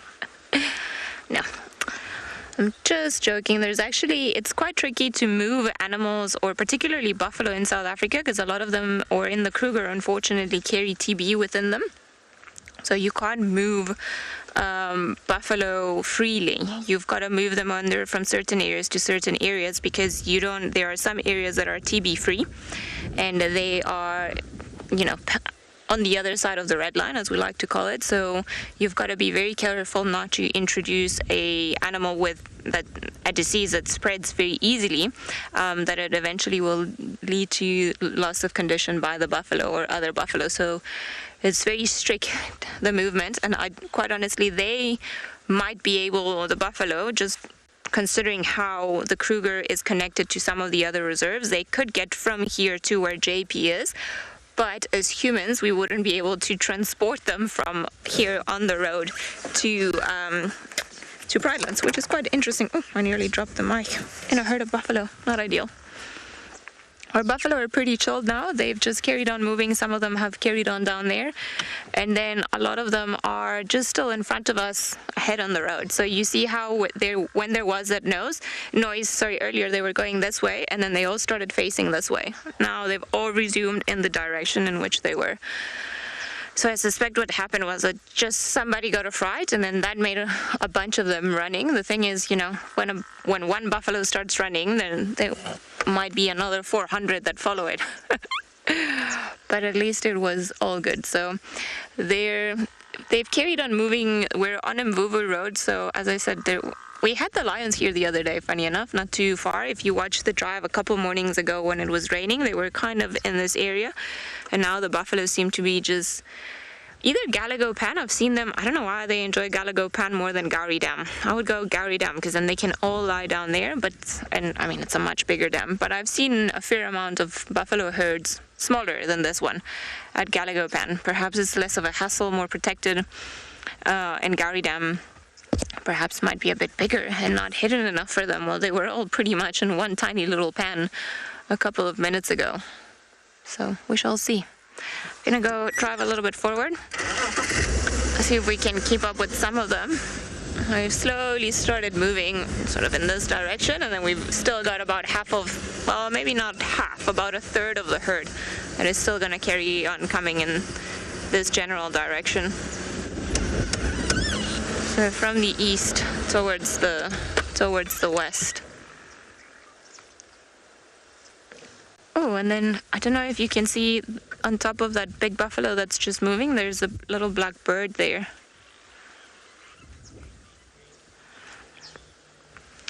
So that little bird is the drongo, and it's perhaps one of the most clever birds that there are out here. So whenever you have big herds of buffalo or elephant moving through the bushes, you'll find that the drongos are constantly following them, trailing them, because as the buffalo move through the grass, and they are disturbing a lot of insects that might be there, little things, and then that's what the drongos are after. Gabby, for them to maintain such big herds, they've got to move a fair amount to areas that can sustain them. So they've got to move through areas that have got enough grass and then, of course, enough water for all of them. During the drought, it was quite, and I'm referring to the period in the summer between 2015 and 16, so between sort of November to March, we saw them more than once. The buffalo would just arrive at a water hole, run, and then just try to kick each other out of the water hole, because that was quite a drought. We didn't have a lot of water in many of the dams, and then of course the food sources, because it was so hot, we didn't have as many. But if you can imagine, as a buffalo, it can get quite tedious to be part of the herd and constantly move and then deal with everybody else. So that's why the older males, the ones that we call the Daga boys, and Daga means mud, and it refers to their habit of mud wallowing, they kind of tend to leave the herd and then they just stay in smaller areas. They don't have to walk as far for water. But if a female sort of comes around, or a big herd, and there are mating opportunities, they might still try their luck, or they will still try to impose their dominance for mating opportunities. But my dad always likes saying that he feels like an old Daga boy, that all the girls make too much noise, and sometimes he just wants to be away from all the kids and do his own thing and take it easy.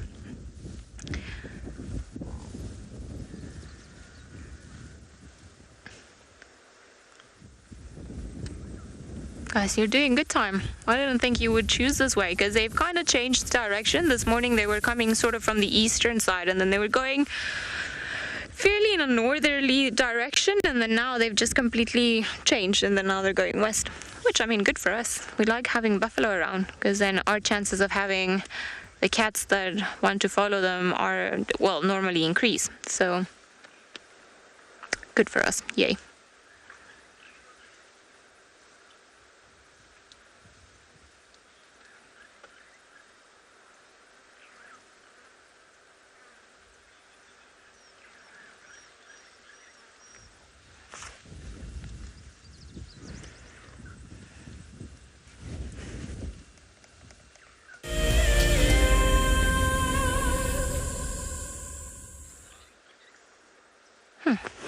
And just go a little bit forward. I think they're slowly coming. I'm curious now. They could diverge and go in either direction. Are all 500 buffalo going to fit at Galagopan, which is a very small dam, or are they going to go for the bigger dam? Maybe we should, start a poll. Who's on the Galago team and who's on the Gowrie team? I will be definitely on the Gowrie team, just because I like big dams, and I cannot lie. Let's add some humor to this. Just want to hear this update, because it refers to where they left them. From the Zela, cut straight to the dam. Once you cross that Shinkova East, Katlan is on that drainage down there. I left them there. I'm sure they found the place that I passed. Or otherwise, they moved towards Pevesu Dam, because there's one Daga boy on northern side of the Mati this morning.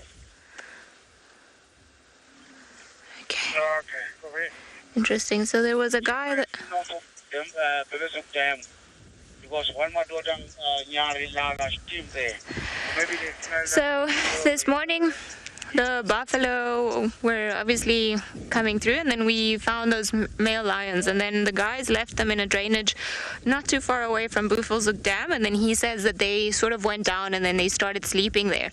So it could be that they're either gonna come this way, or remember I told you guys there was one buffalo at Buffelshoek Dam. Perhaps they're gonna try their luck and go for that buffalo. If I were to take a guess, I would imagine they would go for the one solitary buffalo at Buffelshoek Dam. Just makes, from a strategic point of view, it makes a lot more sense than coming into this area where they haven't been before, following the buffalo. But the buffalo being here might bring the Talamatis back and dark mane, so I think it'll be interesting. I'm sure the guys will let us know if they come across those lions, and then we can piece our puzzle together.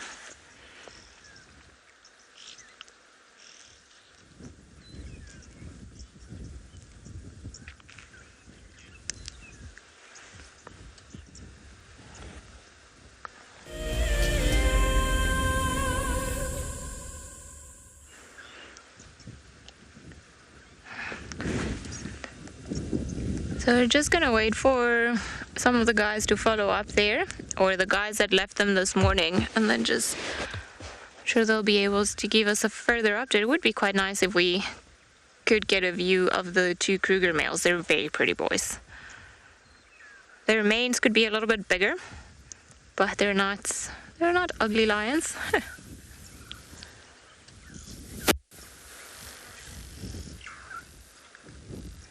Guys, if you gave me a gap just to be able to cross and then hopefully get ahead of you, it would be nice. You can hear all of them walking in the grass.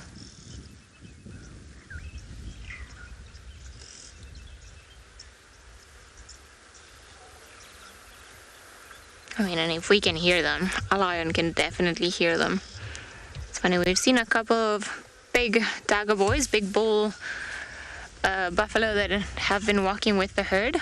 They've just sort of been flanking it and then just going in different directions. I think there's one that's coming that it seems like he's got a bit of a limp. I'm sure he's hopefully gonna cross the road in front of us in the next couple of minutes. And we've got one that's got quite an injury on the top of his back. Wonder how that happened. Maybe got something stuck. Now this is quite an impressive bull.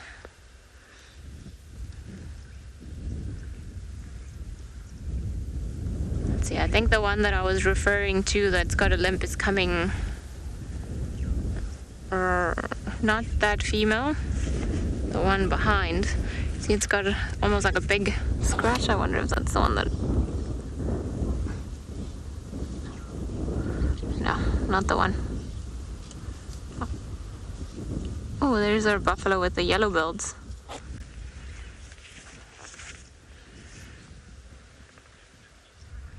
$0.50. It is in times of drought you can find different buffalo herds sharing an area. They're not territorial creatures, so they'll bump into other herds and just kind of hang around, and then they go their own ways.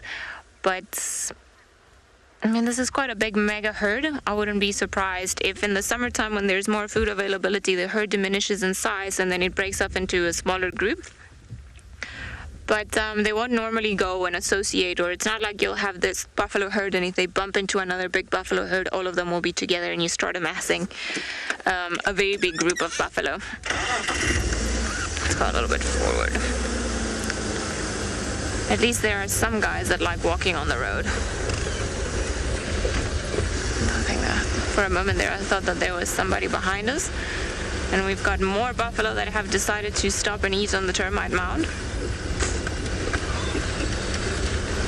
Some of them like nutrients more than others.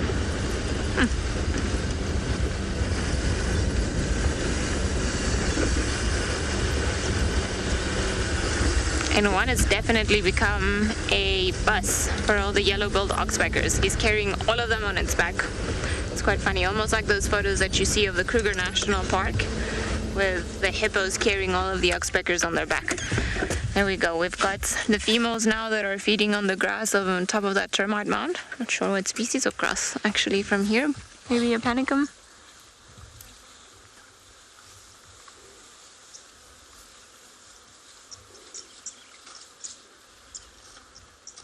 Oh. Look at you guys eating guari bushes after we tell people you're grazers. Huh. So a buffalo's digestive system, it's actually a very efficient system. Similar to cows, they have a 4-stage chamber stomach. And if you notice earlier when we were at the dam and we were looking at them, a lot of them were just chewing very rudely with their mouths open, but they do a circular motion with their mouth. Now, when they're doing this, and it's not only buffalo that will do it, you'll see also impalas, you'll see giraffe, you'll see kudu doing this. They're ruminating. Oh, okay. So what they're doing there is basically breaking down or further breaking down what it is that they've already chewed, because if what they or the grass that they've chewed is not fine enough, then instead of sinking in the rumen, which is the first stage of their digestive system that is full of liquid, it's going to be regurgitated and come back up. So it's got to be very finely chewed, and then it just carries on passing through the entire digestive system. And sometimes it can take maybe 4 or 5 days for what they eat in to actually come out. So it's a very good system in the way that it'll extract pretty much anything that you can from there. But they are water dependent, so when you see buffalo scat, you'll see that they're pretty splattered and not as efficient in taking out the moisture when compared to other animals, like, for example, the kurus or the giraffes. But, as we know, more efficient than the elephants that only really process about 40% of what they eat. Oh, I am left with no buffalo. I feel lonely now. They're all hiding. There's more coming up ahead of us, but I think maybe just we're getting now to the bottom of the, or not the bottom, the back of the herd. There's some more crossing there. Oh. Maybe this is the one with the limp. I mean, it walks funny, but I don't think... I've lost the one with the limp. I thought we saw it earlier, but perhaps I was imagining. Perhaps it was just a buffalo that stepped in a funny way.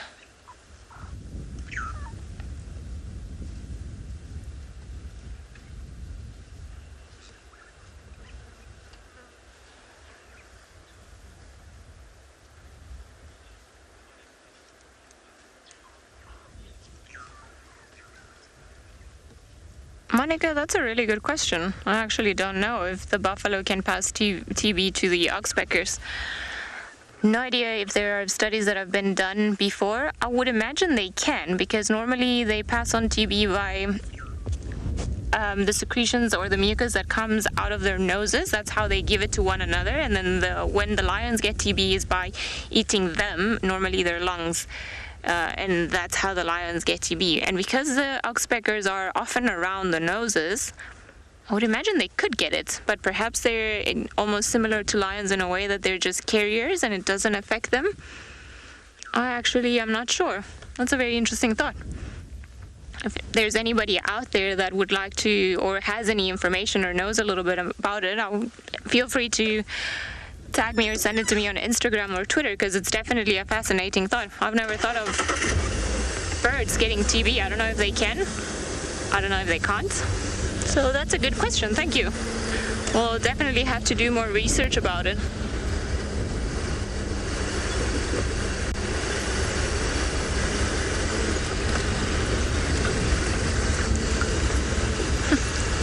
The last, 15 or so of them. Can almost see the dam. I see some dead trees. I see some more buffalo and another termite mound. I wonder if they're gonna run down to the dam. Sometimes when they get to dams, it's almost like ellies, that they get excited and then they start, picking up their pace and going down. It's almost like, yes, water. Now, if you look at the horns of this male that is there, you see it's got a bit of a reddish tinge to it.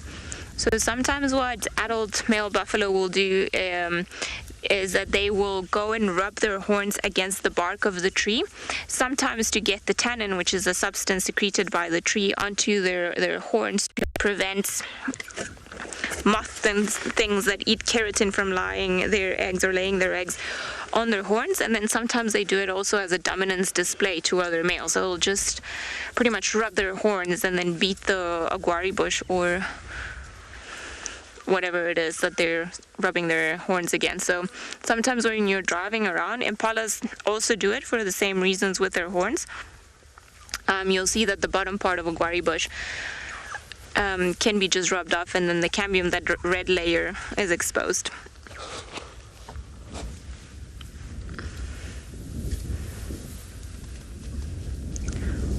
I suspect that it was one of the guys here at the back that actually got a fright and then gave the rest of them a fright. And we had a mini stampede of buffalo earlier on.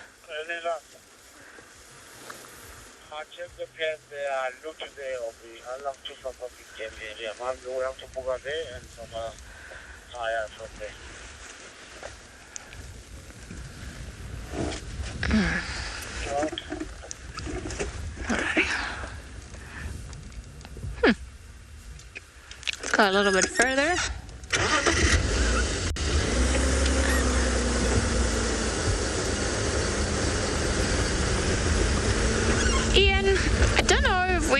classify it as better than the one of a human. I mean, it's quite, I suppose we can say that it's more efficient. I mean, especially if you compare it to my stomach. My stomach is definitely on the lower end of a human spectrum. But it's quite efficient in the sense that they basically live off grass and water, and then they can get everything they need to sustain themselves and then still be that big and strong by consuming those things. So I suppose in a way, yes, we can say that it's more efficient than ours. I suppose because they make do with what they've got, and they actually do fairly well. Look, we've got some impala that have copied the buffalo and then are feeding on the termite mound or on the grass of the termite mound as well. Sorry guys, I spent a lot of time with you yesterday. I'm going to be with your bigger relatives for a while. Oh, look at all these oxpeckers here. Yeah, I get distracted. I think, well, they've fluttered about. Sorry, it seems like the oxpeckers have enjoyed perhaps the change of blood. Maybe the blood is sweeter on the other antelope. And some of them have migrated, you know, in between aerial quotes, from the buffalo to the impala that are here. Oxpeckers will often also trail impala or go on top of the impala and help them get rid of those annoying ticks that they've got on them. But I think maybe now there was almost like a cross-pollination. Some oxpeckers came to the impala and then some went to the buffalo. They're very efficient. Look at those little beaks go. Just coming through the impala's hair just to try and find the ticks around there, and it's actually quite interesting because so the impala's teeth are arranged in a way that they are almost like on a fulcrum, and this means that they can move a little bit within their sockets in the mouth, and this allows them to comb themselves and then just get rid of some of the ticks. And then during the mating season, or during the rut, which is run about May, end of April, May, you'll find that impalas start losing condition and they don't groom themselves as much. They don't allow others, I'm talking about the males now, they don't allow them to, or they don't want any others to groom them, so they start getting more and more ticks, and they also start losing condition because now the oxpeckers can't do all the work. The impalas have got to help get them rid of some of the ticks. Oh, I thought maybe we had a buffalo behind us. And then they spend all of their time trying to mate or chase the females. So it's not the best time for them. He is to the south of where he was, off the road. If anybody's interested, we'll guide you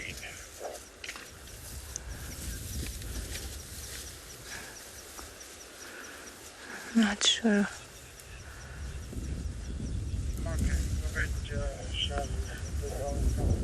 Yes.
Here at the Advanced Rifle Handling Challenge, which is actually lots of challenges in one to gauge the contestants' skills at different distances and different speeds. This is probably the challenge that the contestants are the most nervous about. So let's get them locked and loaded.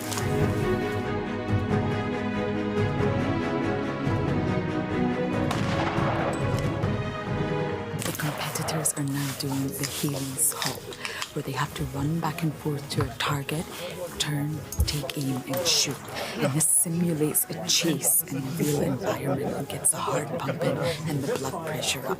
James gave us a demonstration, and the skill involved in this exercise is remarkable.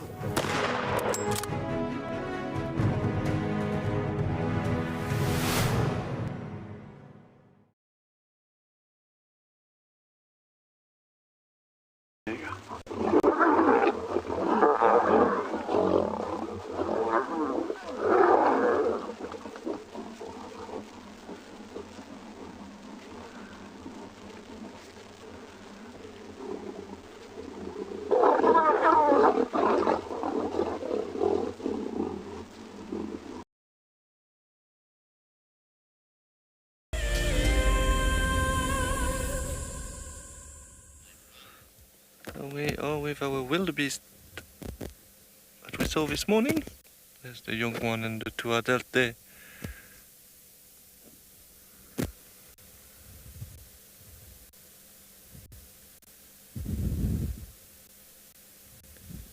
Very nice to see them again. The sun is shining on them, it's quite nice.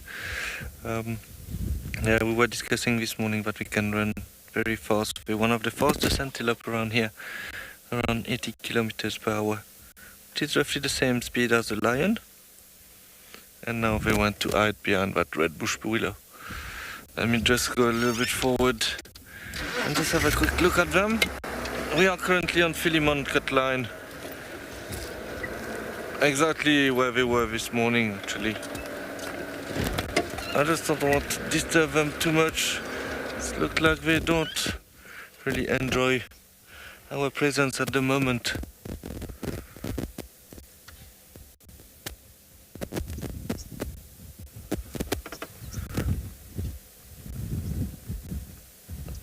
It looks like they will walk at the back of us. Maybe we should leave them. They don't feel very comfortable. Don't want to disturb them too much. Yeah, on our side, a little update. We did drive quite a bit. We checked Vuyutela access.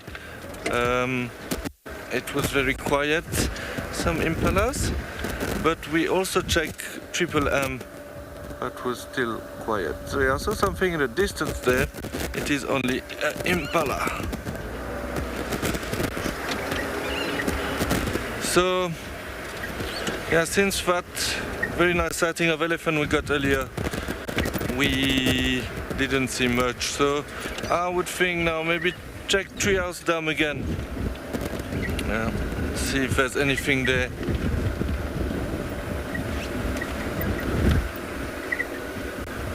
Yeah, I really hope that the Talamatis come back around here soon. It was very nice seeing them a couple of days ago, but they apparently cross on another property.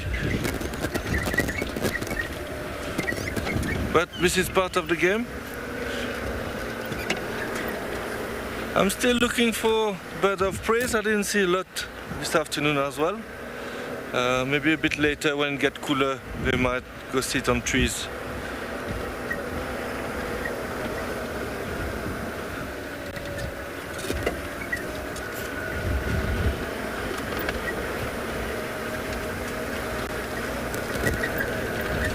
Philemon Cut Line is quite a nice road. It's nice and open. We got quite a nice few sightings here. Yeah, and you're asking if an elephant bull can be in must all year round. I'm not sure. That can be quite a long time for them to be in must. I can't say yes or no to you, but I never heard of an elephant bull being in must so long. Maybe it did happen in the past. Generally they come into must. Oh, sorry. Oh, wow, look at that. Hello. A rock monitor. Yeah, I was talking there, I didn't look on that tree, but Morgan spotted it. Yeah, elephant get into must when they generally want to mate. Oh, it's so sad that I didn't spot it. Up and filmed it from far. Now it got a bit spooked.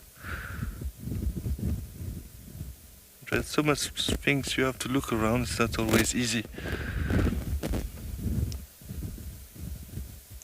So maybe what we can do now is wait here. Maybe we'll turn around in this hole and take out his head. It was a nice one, huh? Very nice rock monitor.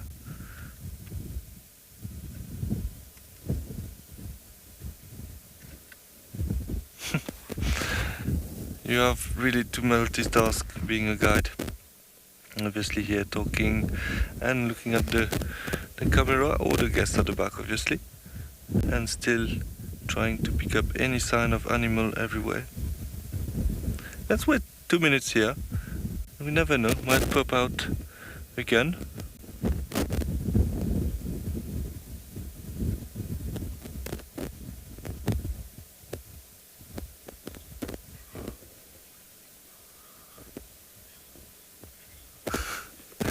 Alex, you're asking why they are called rock monitors if they're always in trees. Yeah, that's a good question, but you can find them on rocks as well. But it's true that often we found them in tree cavities. They like to sleep there. Yeah, good question there. So obviously there's the water monitor as well, and they're called water monitor because they found always close to water.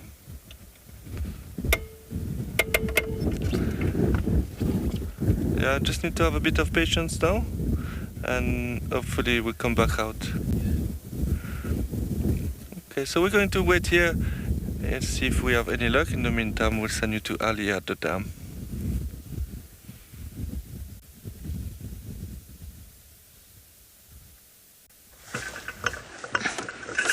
Success! Our patience paid off. They're all finding the water now. Look at them.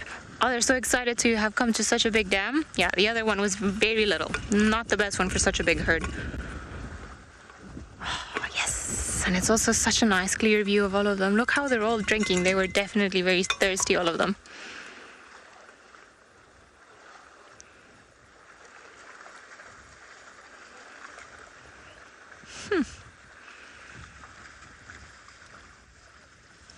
Just as they're arriving, and I think when it's just those last few steps before they get to the water, you can see some of them start trotting. They're very happy, and there's still a long line of buffalo to come. This is quite impressive, all these buffalo. Wait. Some of them running at the back.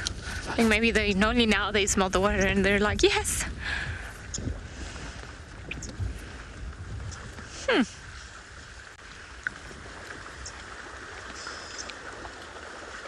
I feel sorry for them. Look how happy they are to be drinking. Maybe they just had a bit of a sip.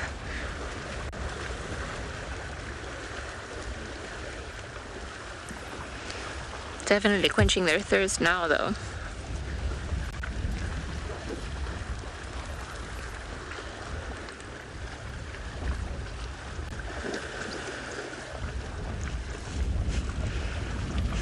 And of course, always the Egyptian geese crashing the party, because they can be random like that.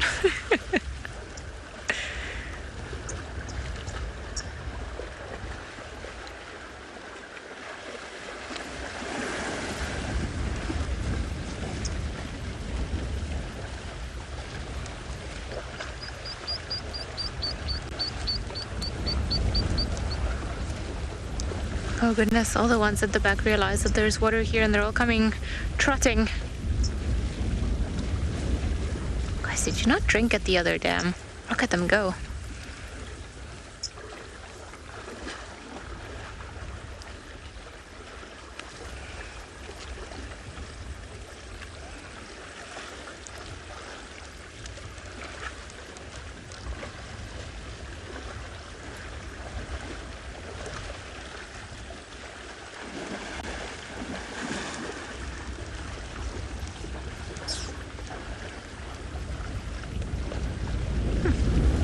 Look how many there are, and there's still more coming. This is incredible.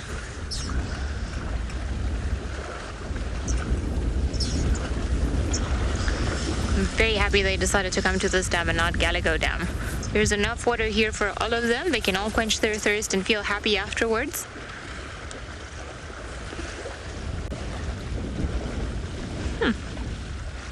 This might be the biggest herd of buffalo that I've personally seen at Djuma.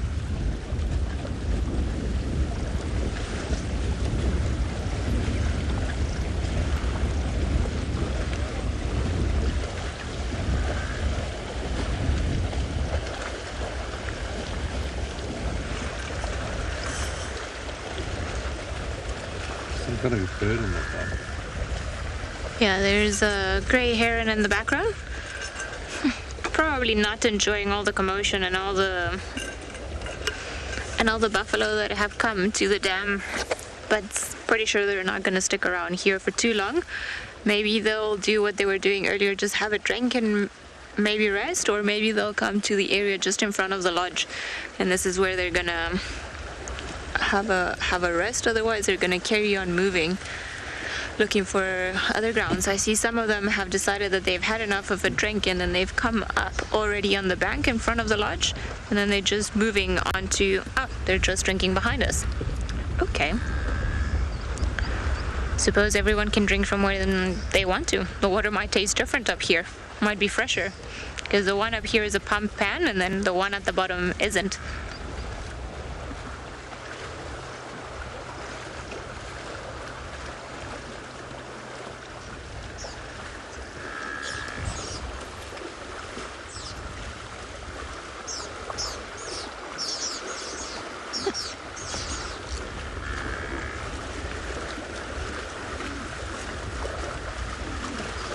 So many of them.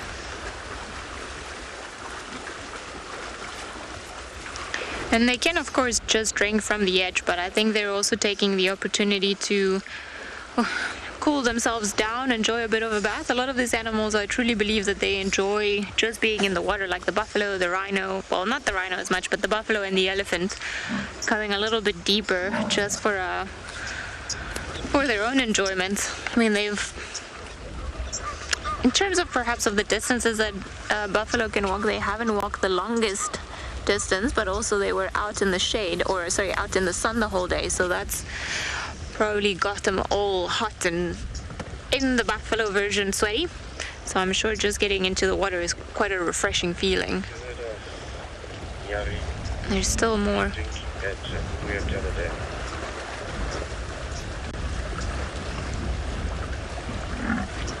Quite an impressive herd.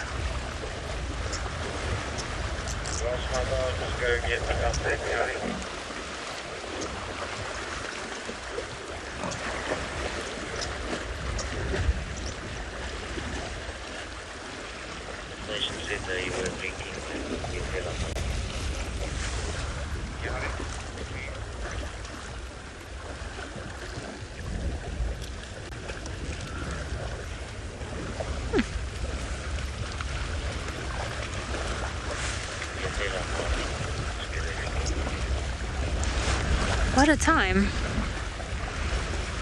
Thankfully we stuck with them, and then we managed to get them all coming and drinking. I think it's quite exciting when they finally get to almost their destination. So thank you everyone for your patience. I mean, I think it was completely worth it.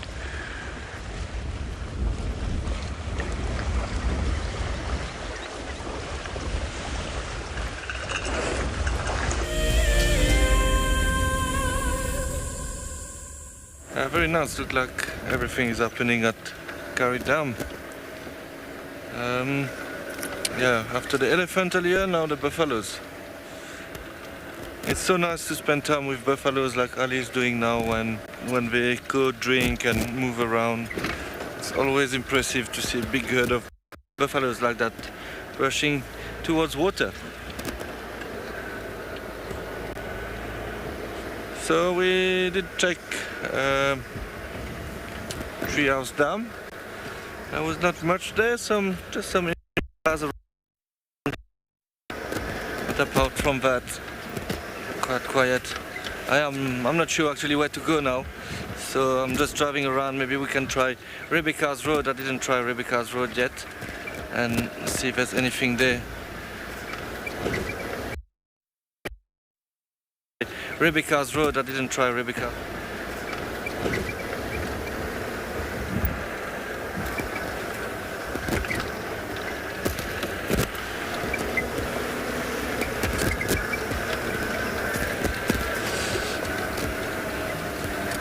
Still looking for some birds as well. It seems to be very quiet in the trees also.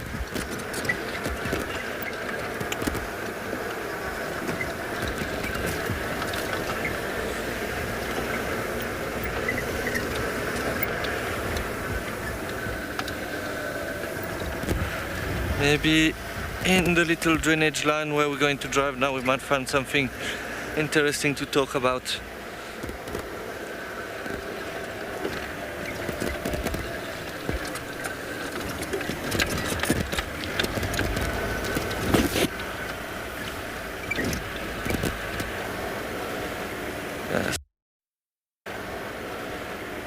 So now we're reaching Rebecca's Road.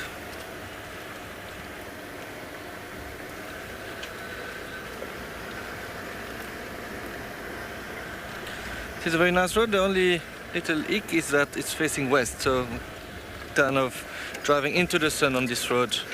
So it makes it a little bit easier, more difficult.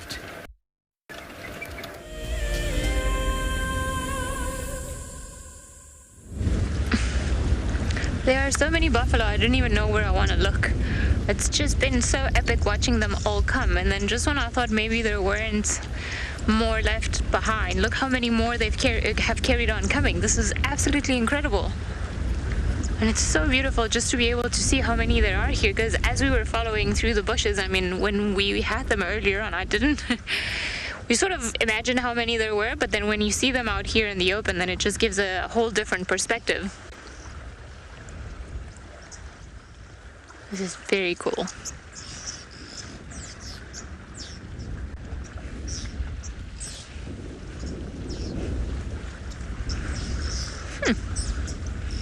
And there's still more coming.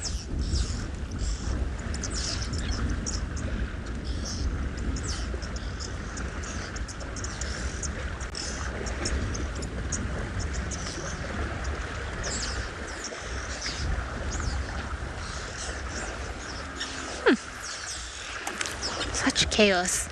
We've got some of them that have decided to now completely lie down in the water, freshen up, cool down, enjoy their walk, get rid of all those ticks. Sometimes even the terrapins will assist them, and then they'll come and eat the ticks off of the buffalo. Some of them are wanting to all go to the same spot. But it seems like they're all pretty chilled, enjoying the afternoon. Well done, guys. Very nice to have you all out here in the open. I mean, it looks like we're somewhere else altogether. It doesn't even feel like we are on Djuma. You see, some of them have carried on coming up, so we are surrounded by buffalo because they've decided that the water of the pump pan tastes better. So they've been coming to that water. And then we've had quite a few of them kind of lag in this area. There's some pushing around. And then some of them have come and drank, and then they're retreating to the open area in front of Buyetsela. So hopefully they'll settle around here, perhaps even on quarantine for the night. And that'll be quite nice, because then maybe they'll stick around until tomorrow morning.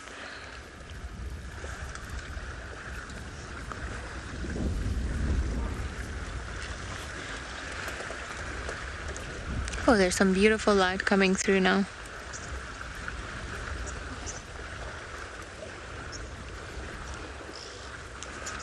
Well, didn't think we were gonna have buffalo in the golden light. That is an added bonus for sure. Well, you see, some of them are on this bank, and then they've started feeding, and they're up here. And if they go down, then they might just go and settle on this side of the dam.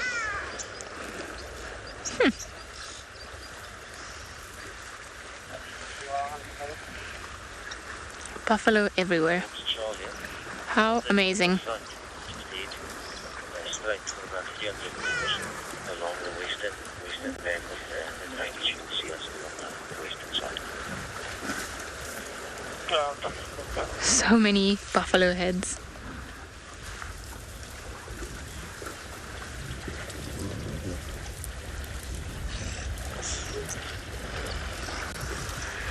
Kune, there is a carrying capacity to sustain pretty much anything. If you've got too many of the same individual, they'll normally target the same thing. So if you've got too many of them, then it becomes detrimental for the species, and then they will perish.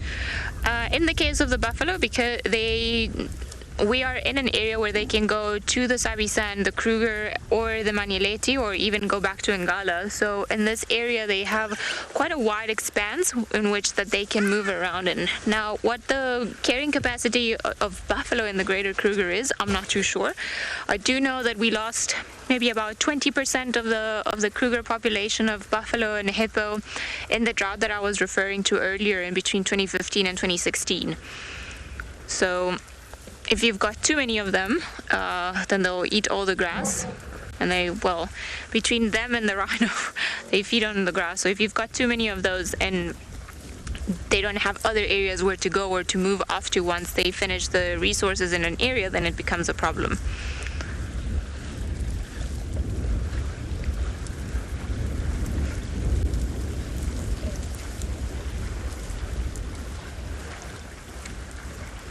What a nice afternoon to be surrounded by so many buffalo.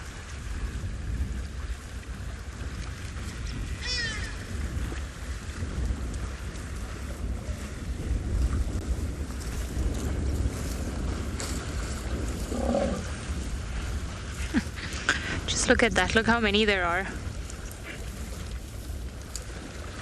Hey. Now they can definitely see us. And they know that we're here.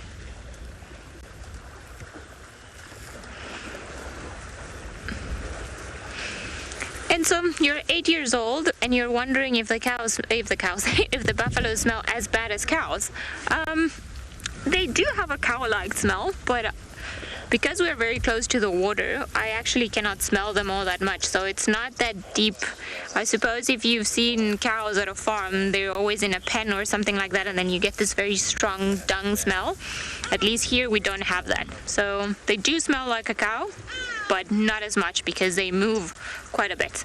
And being by the water, then that also takes their smell away. So we're actually not suffering. If you're wondering if we're, wrinkling our nose and stuff, we're not, thankfully. They've got some African grass perfume, our buffalo over here. It almost looks like a scene from, a different time.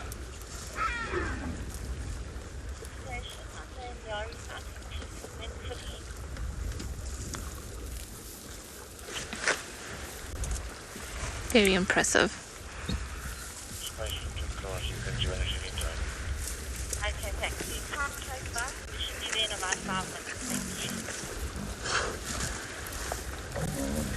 No need to worry, guys. We were here first, so you approached us, so it's all good.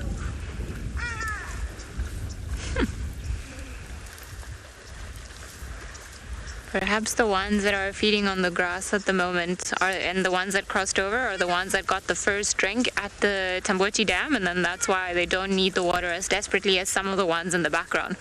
There's been quite a clear divide. Some of them have just decided to come up here and they're busy feeding and didn't really pay that much attention to staying in the water. And then we've got another big bunch, quite a few of them that are still in the water and they just refuse to come up here.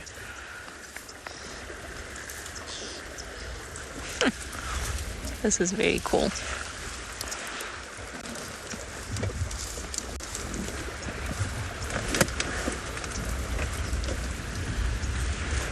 Well, we've got some bulls just behind us. So we can't really reposition at the moment. We're kind of stuck in where we are, but I think we've got the best view because they slowly started moving ahead, and I'm pretty sure that what they're going to do is they're just going to pass us by, both in front and from behind, and then they're just going to move off onto the open area in front of Uyatela.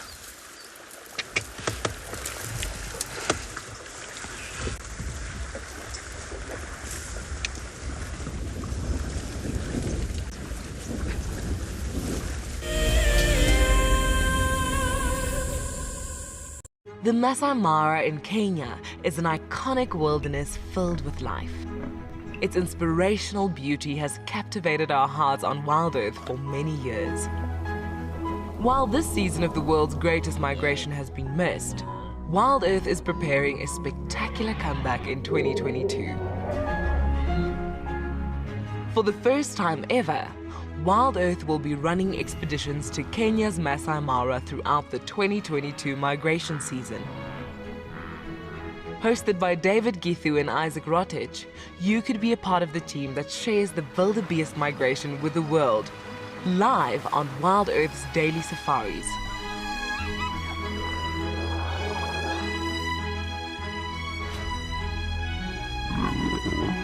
If you're interested, then head over to our website to find out more.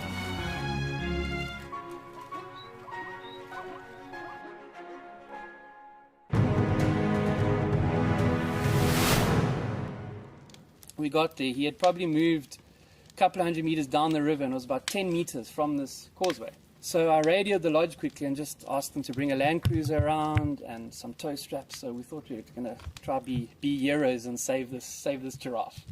And now a big bull, probably over a ton, he's a big unit. Got the tow strap one side of the giraffe and managed to get it around him with a boat, and the other edge of the tow strap obviously back onto the bank. So we made this U around him because he was lying quite close to the bank.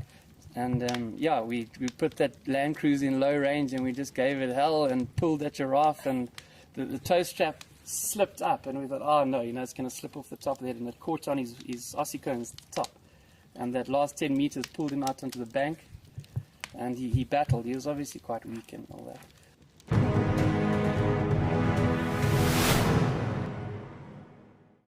I've seen something I've never seen here before. Look at these cubs. One is crossing the river. It's being washed away, unfortunately, but I'm sure the mother is going to save her. Look at that. How beautiful. Look at that. One crossing, two to go.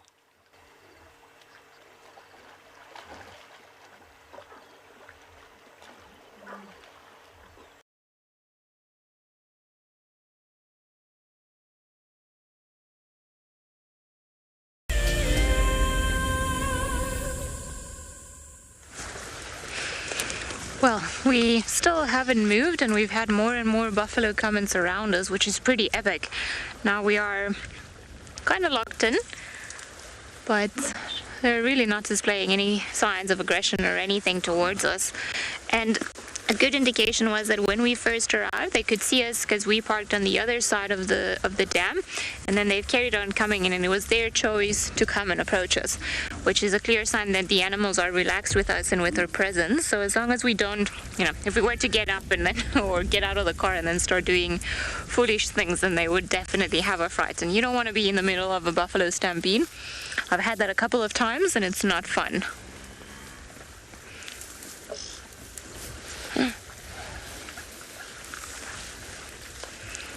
Darren and I were saying we think that this might be one of our top sightings for the week, for sure. It's pretty epic just to have so many of them around us.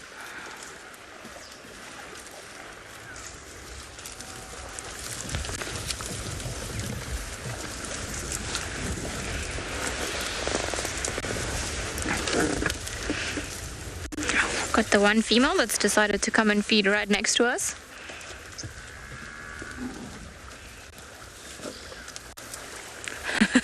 Lindy, that's a good observation. I'm also glad that I don't have to walk in the water that I have to drink. And they don't always just walk in that water. Sometimes there are droppings in there that they do too, and then they drink that water, which just goes to show that in general, their immune system is much better than ours as humans. If we didn't have technology, I'm not too sure where we would be as a species.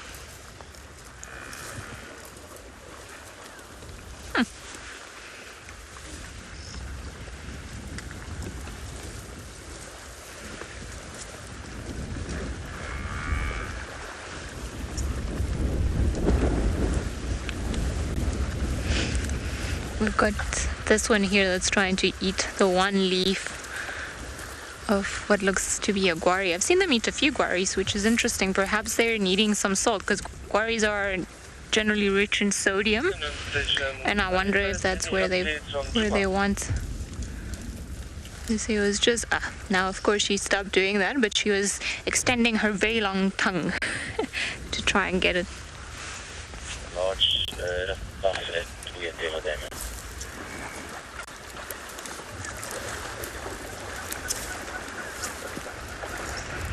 Hello, girl. We can hear the hornbills doing their display that we saw this morning. Thank you.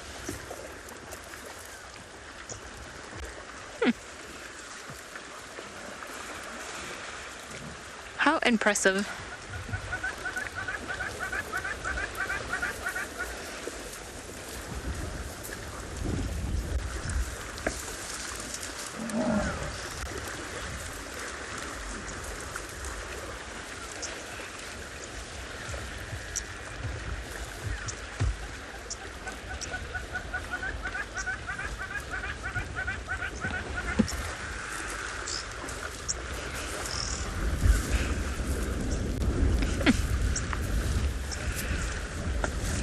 You see, it's funny, we've had a couple of occasions where people have wanted to walk from Vuyatela to the water, and might be a reason why not to, because you never know what's lurking about. It might be a leopard, might be an entire herd of buffalo. Elijah, I haven't seen any crocs in this water or hippos today. I suspect if the hippo were around, he would be quite upset that his pool is so full of other creatures. And then thankfully for the little...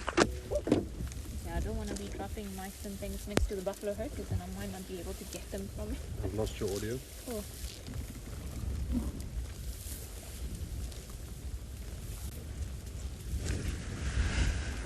Which mobile was the Nyari in front of... Sorry, it just seems that I almost dropped my mic pack that fell out of my pocket onto the ground, and don't really want to have to try and retrieve it when we're surrounded by a herd of buffalo, but it wasn't... The cable held, so I'm back. I never left.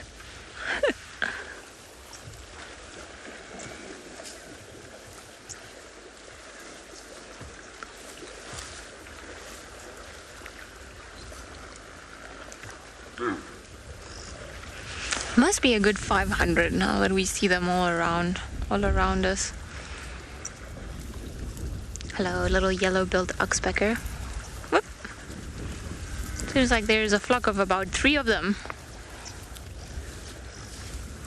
Maybe they've come from somewhere else, and then they're gonna have to fly back. Oh. They're quite pretty things. Sorry, standing by. Michelle, can I join you? How many mobiles you got on the line? It's 3 of us at the moment. You can take a standby one. Speed.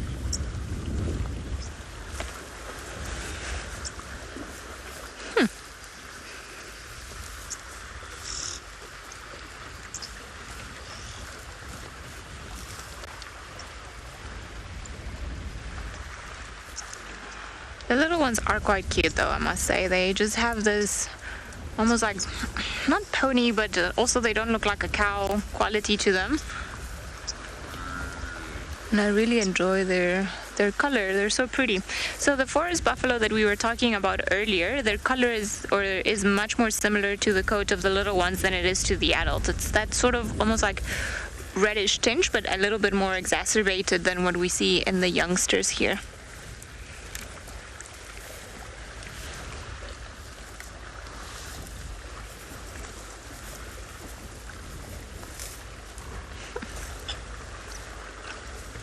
So much chaos. Some of them are drinking, some of them are eating, some of them are chilling. I don't know what to film anymore. Darren also says he doesn't know what to film anymore. It's good though. It's good when we have too many options. Oh, you see we've got a few in front of us with the 2 red-billed oxpeckers. Casper, I agree. It's unbelievable, and it's so nice to be able to spend time with such a big herd of buffalo. I think only once before, a couple of years back, did I have the opportunity to be with a herd here on Djuma that was potentially as large, but they didn't go to a dam that was full of water. And water is life, as they say. Everything around water tends to be 1,000,000 times better.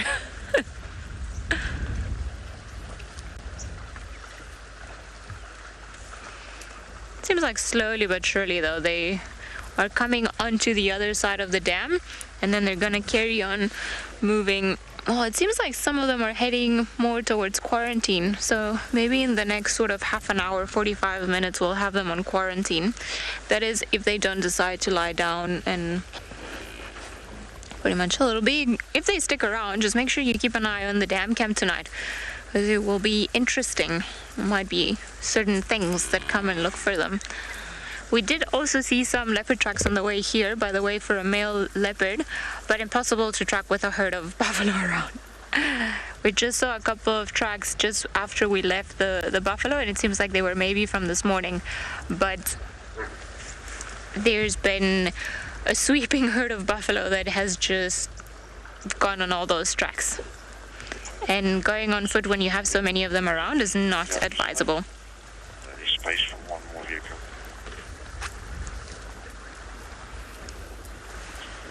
Good afternoon, mobile stations. Any updates for this afternoon? Beautiful stuff. There's large herd of Ngala and we're dealing that. Darren, I think I'm gonna try and move forward, and then maybe we'll be able to have a different look of them, because I think some of them are coming out of the water.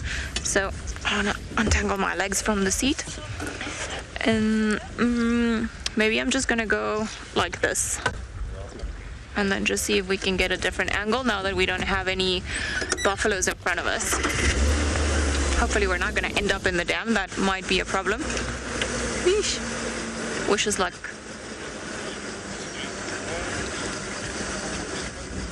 No, we should be fine. Eesh. So many buff.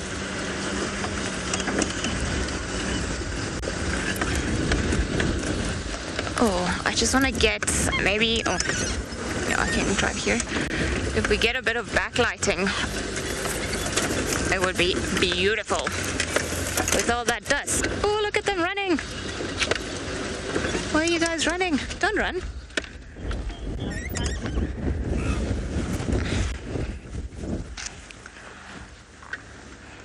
This is what photographic dreams are made of. We've got the sun setting, almost golden light, and a bunch of dust.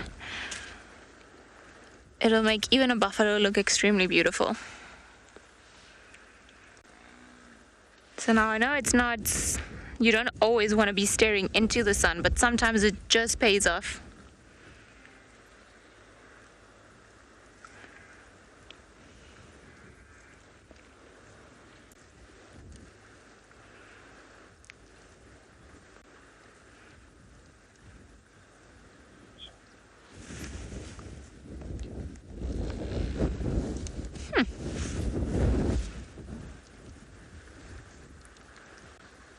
Mobile, I see at Ngala Dam. I see one mobile pulled out. Do you mind if I join? I'm on the shortcut here near his house.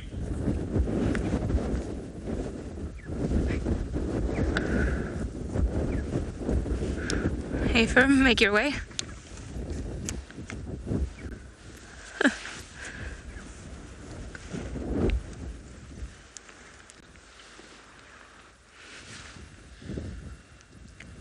That is beautiful. Oh, that this season and in the end of the winter days, it can be a very magical combination. Oh, there's a tiny little one. Hello. I think that is the smallest of all of the ones that we've seen, because they all look to be about maybe 8 months old or so, but this one is definitely much smaller.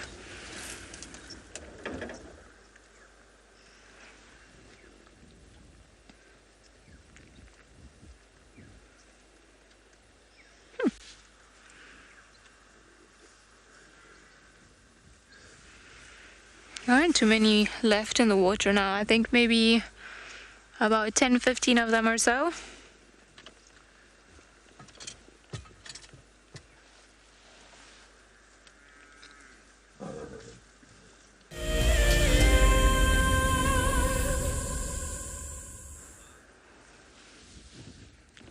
Slowly but surely, they're all moving off.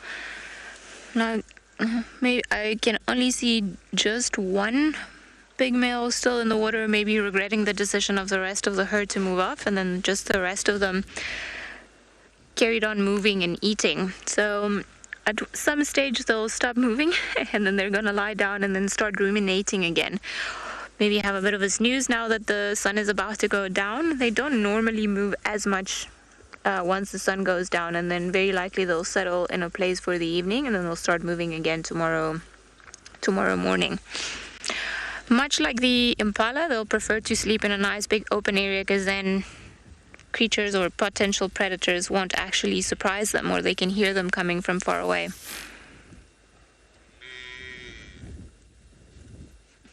They do sound very much like cows, don't they, Enzo?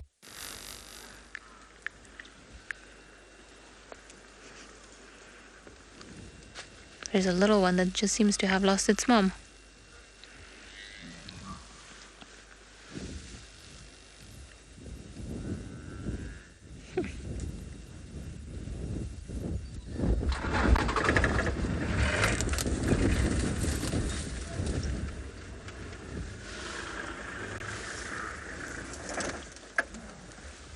Yeah.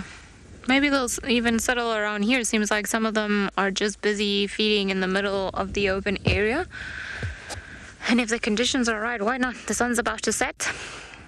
It's interesting. There's another one eating a guari there. So buffalo will normally feed on the grass, but should they have to complement their diet or for lack of or a certain nutrient or a mineral, then they'll eat something else. And I've seen a few of them, as I mentioned earlier, feeding on guaris, and guaris are very rich in sodium normally.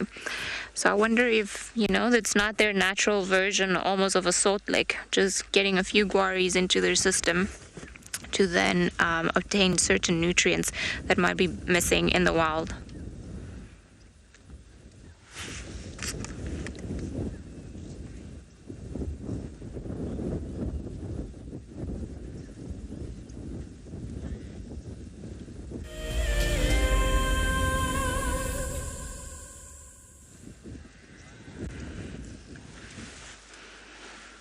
Almost all of them.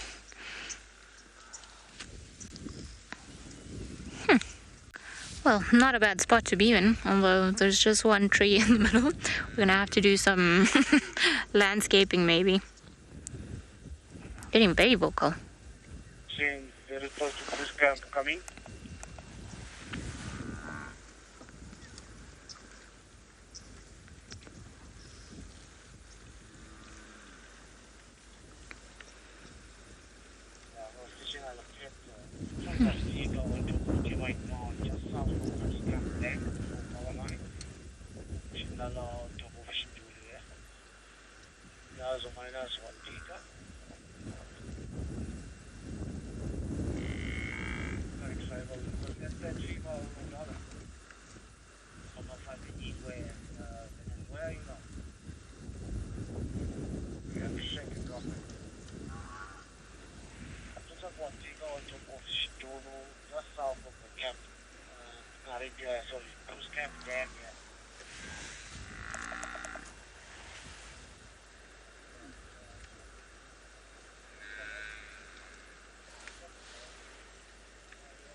Much like the buffalo, seems like JP is also walking somewhere, so let's head over to him and see what he's found.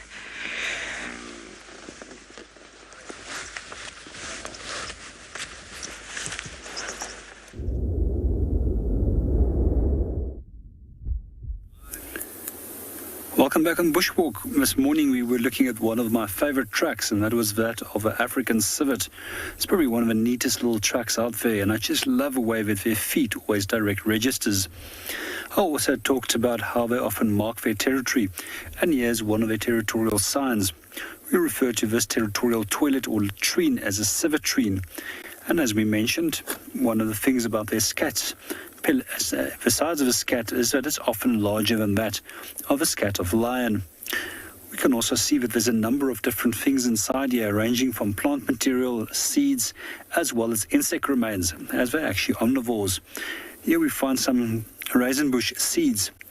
And quite often what they do is they will feed on these seeds, and by feeding on it, the acid inside the stomach helps the hard outer layer of a seed to break down and then to germinate.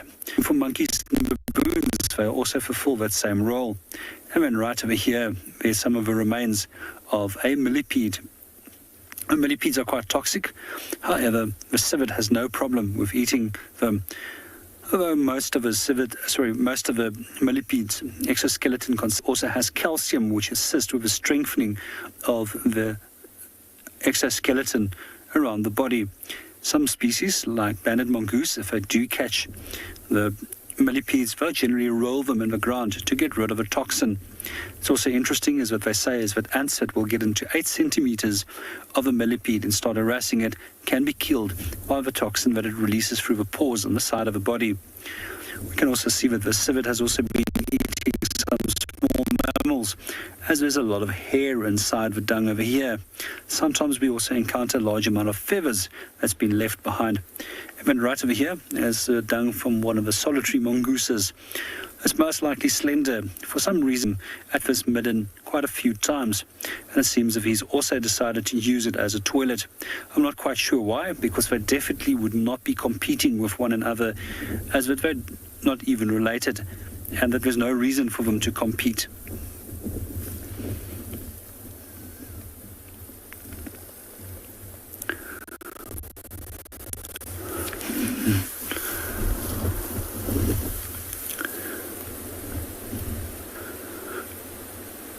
We're going to move on and let's go and see what else we can go and find.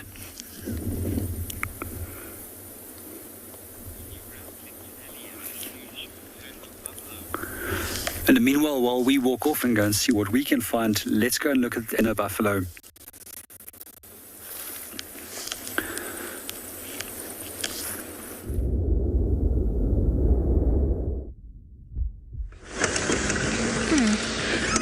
Go around onto the other side, see if maybe we can position ourselves in between the sun and the buffalo and get some of the last glow of the light on the buffalo themselves, because it should be for some pretty views.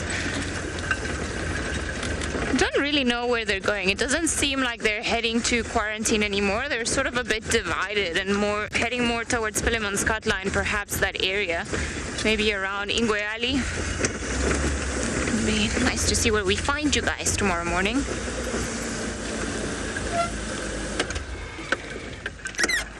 I must say I have thoroughly enjoyed spending the afternoon with the buffalo. It's been very nice.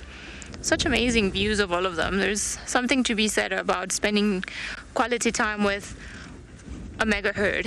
It's always interesting. It's overwhelming in a sense because you don't really know where you want to look. There's too much happening, too many things moving. Too many sounds.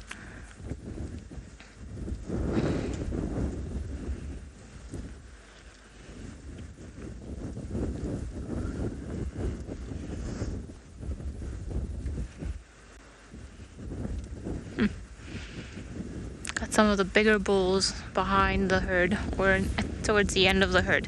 Kind of let everybody through, the youngsters drink and so on, and now that they've all gone through, then we can see them walking at a slower pace. You see also, we can tell that this one is an older male, because as they get older, they tend to lose some of their hair as well. It's part of the reason why they're called the Dagga boys, is to protect their skin.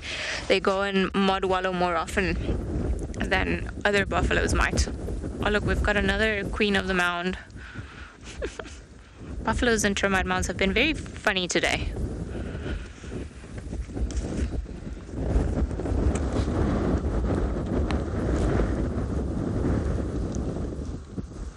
Again, seems like she's feeding on, I can't tell what plant it is from here.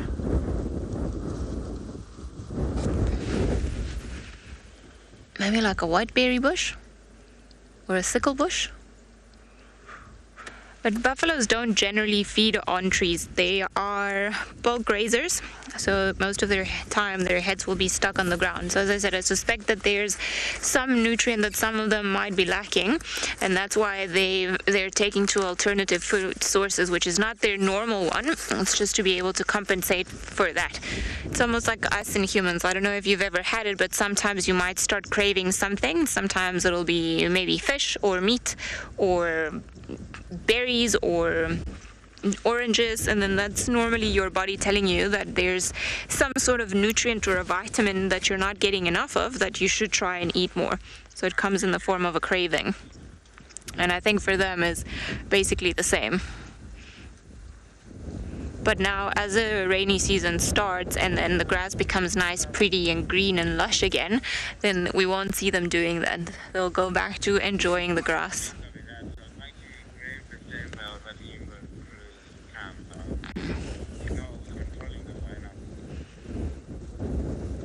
I don't even know which road we're going to take. We're surrounded by them.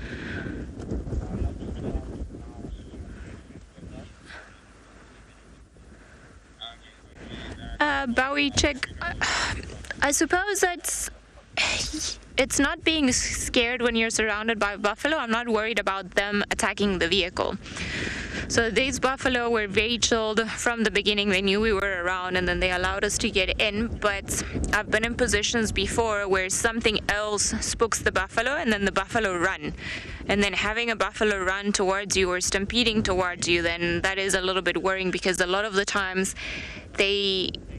if they surprise you in close quarters or at close quarters, they might hit the car just because you're in their way, not because they're trying to attack you or anything. So you shouldn't feel scared surrounded by buffalo, but you have to be alert and aware of your surroundings to try and avoid positioning yourself in a sticky situation. Like we were earlier, the buffalo were running and it sounded like they were gonna run away past us, but I think something spooked them, got a fright. But we've gotta, when that happens, rather stop, listen, make sure that you know what's going on around you, and then you're able to make a decision from there. But in this case, I mean, just now, moments ago, when we were by the dam, we had them all around us, and they didn't even so much as so look at us. They carried on doing their own thing, and they've carried on now past us and feeding. Seems like the herd is almost dividing. Some of them are going towards towards Tumbeta House, which is the other lodge, and some of them seem to be heading more towards quarantine. So I think maybe they'll settle somewhere around Philemon's Kotla in Ingweali tonight. That is my hopeful thinking, that they'll stick around on our property and won't cross out.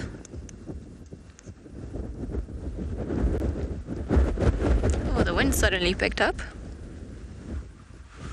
Alright, let's see if maybe we can reposition and find something else somewhere else. Or, well, find a different view of the buffalo.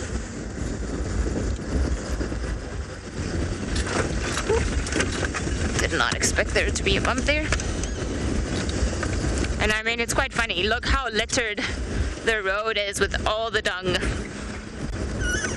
So you can always tell where there's been a big buffalo herd just by looking at the ground.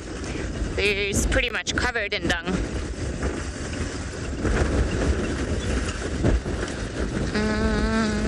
Where am I gonna go? Maybe around here. There's that water hole in front of Tumbeta House, so it could be that some of them are gonna go past there and then have a drink. Although that would be a little bit greedy. Oh, bye, oxpeckers. It's fine, guys, don't worry. It's just us. Ooh, it's quite an impressive male that we've got here looking at us, but your one eye looks a little bit funny. I did see one that seemed to have a cataract earlier on, a female. She had an eye that she was clearly blind and hadn't gone completely blue. Oh no, you are fine.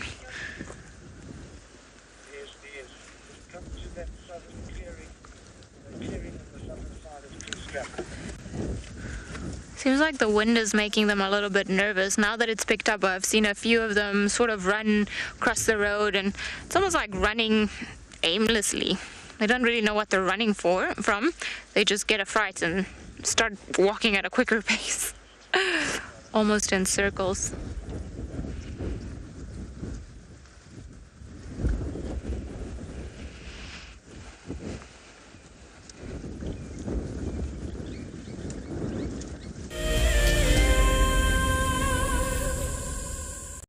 have a degree in environmental planning and development. My passion is outdoor classrooms.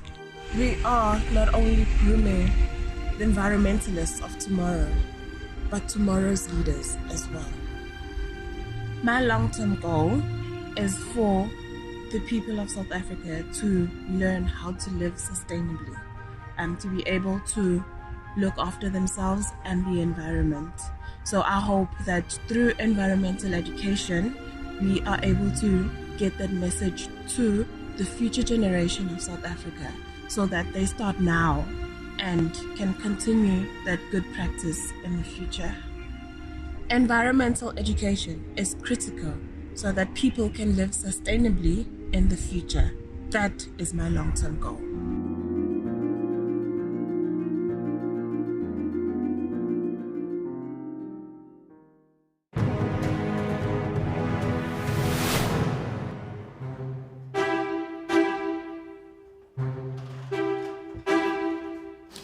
Competitors are in the room behind me right now for the birding challenge, where they have to look at pictures and identify the birds and then separately listen to bird calls and identify them. But it's not easy. This is going to be the toughest one.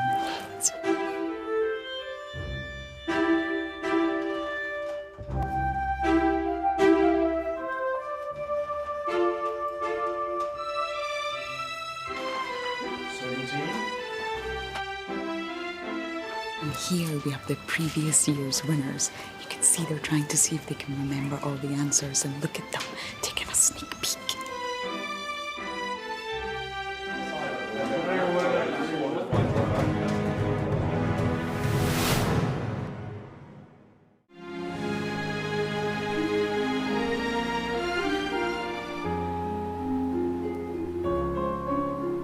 You are cheeky. That was a brave decision. Amber Eyes is...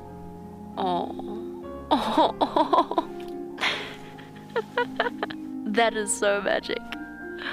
That was absolutely wonderful. Amber Eyes just gave that cub an enormous hug. Expect the unexpected here on WildEarth daily.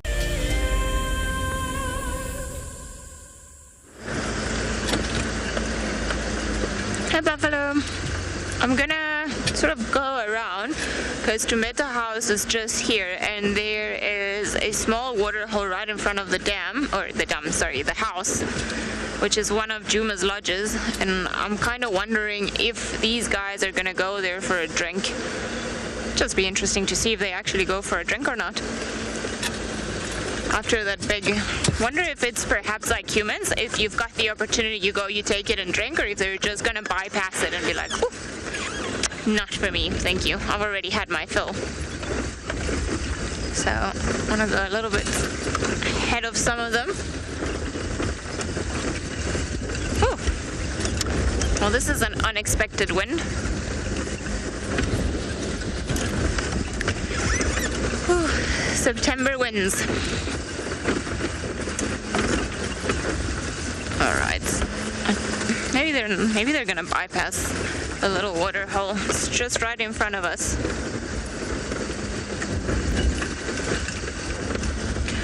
Grandma Heather, if lions suddenly arrived on the scene,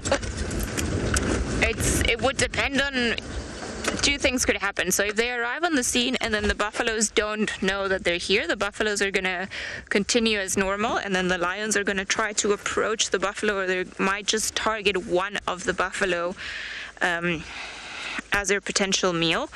And then the other thing that could happen is that if the buffalo are here and they pick up on the fact that they are lions, depending on where the lions are and in respect to them, they might either start running, all of them stampeding away, or sometimes some of them will just sort of run a little bit, and then if the lions start chasing them, then they tend to have a standoff and face them off. So that's why even though I don't think there are any lions around here or any lions around us, it's also good for us to have an escape route at this stage, especially now that the wind is swirling, because these are conditions that might be better for the lions to try their luck when it comes to hunting, because their smell would be taken away. Right on cue, we've got more buffalo on the termite mound. Now, I think they're just going to bypass the water hole in front of Tumbeta House. None of them seem too interested. I think they've had their fill and they drank enough at the dam, so they're just going to carry on.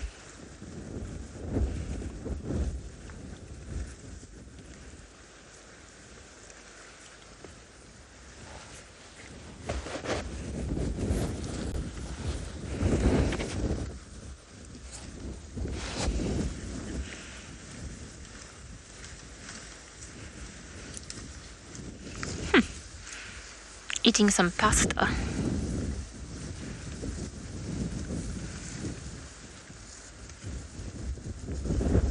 Quite amazing, the tongue that they've got and how dexterous it is to be able to, because they use their tongue to put the grass against their teeth, and then that's how they rip it off the ground. But also how once the grass is hanging from their mouth, it's actually with their tongue that they are able to put it in. So they have quite strong jaws and to be able to do all of that. Because I mean, we would normally put it in with our hands, but they don't have such a thing. Hello, little youngster.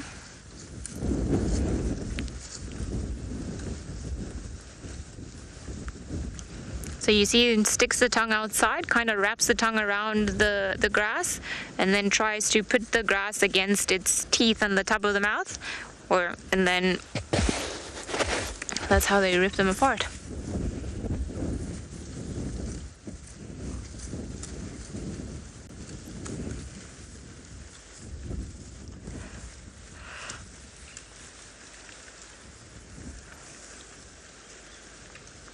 I am just exhausted looking at how far they walked. When it's such a big herd, it takes them some time.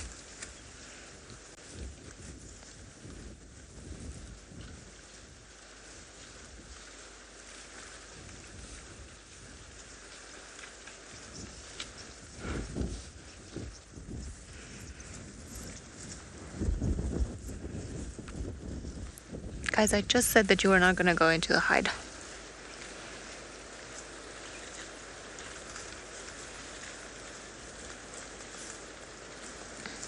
Joy? Absolutely. Nothing quite the sights and the sounds of being with a large herd. It's interesting. That's why a lot of the times when you go in safari, they like to remind you that it's a holistic experience. It's not about just seeing the animal, but sometimes it's about also feeling the bush in a different way. So here, I mean, we are quite fortunate because we can also smell them, but it's the hearing them, the seeing them, the smelling them. We obviously cannot touch them. That will be a little bit on the dangerous side. But it's quite an immersive experience.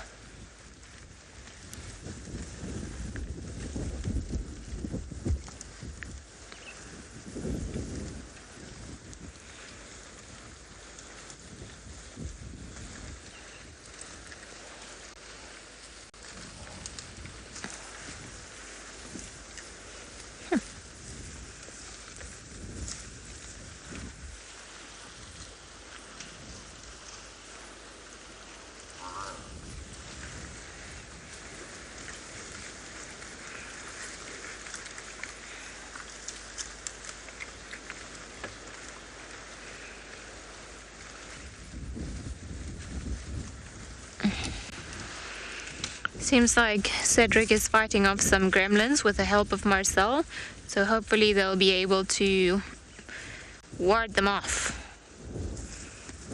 Got another big bull coming by us. Looking quite in your prime, friend. Thick neck, good skin, fairly hairy still. He must be quite the man that impresses all the ladies around. And who knows, maybe some of the offspring we've seen actually belong to him.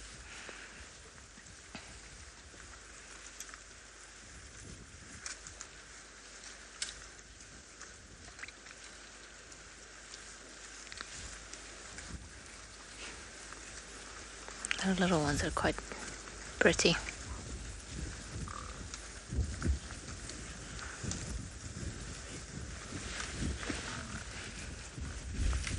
Tammy, I think they're gonna stay this big for the time being, especially because resources are limited, so they will all likely concentrate in certain areas. But during the summertime, the herds sometimes tend to get a little bit smaller because there's more food availability. So you don't have to go as far to find food and water. But it is still possible to find big herds in the summertime. I don't think they'll necessarily split. You might just not see all of them together as what we're seeing now.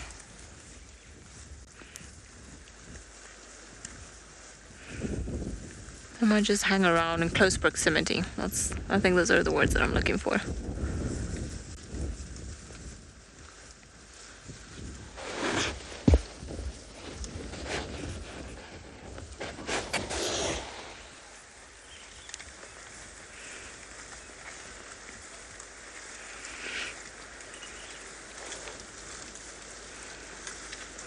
Interesting markings that one's got in its face. Maybe it's been rubbing it off against the wrong thing.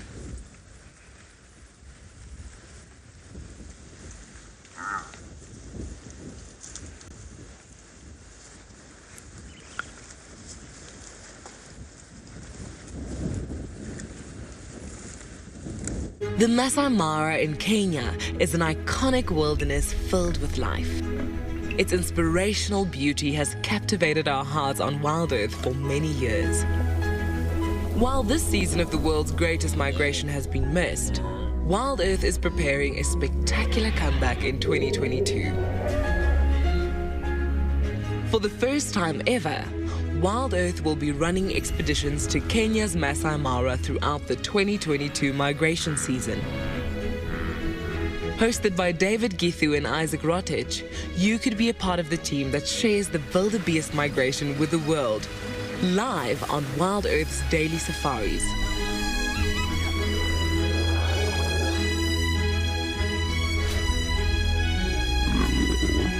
If you're interested, then head over to our website to find out more.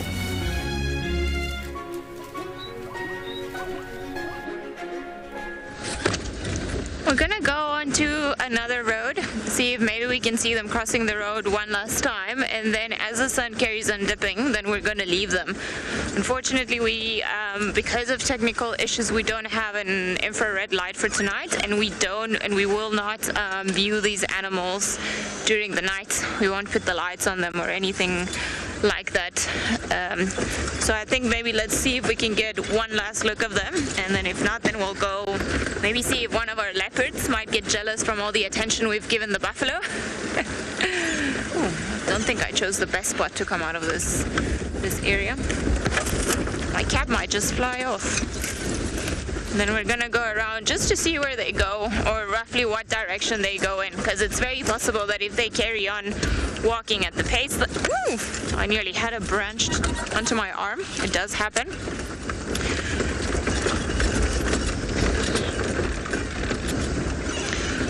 It will be possible that they might just cross over out of Djuma if they don't decide to stop.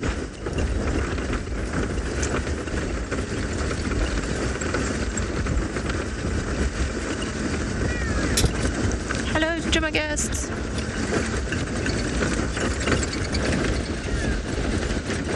Still see a bunch of them there. And there's a Hadida ibis calling, in case if you are not from Johannesburg or... Oh, 2 steenbok.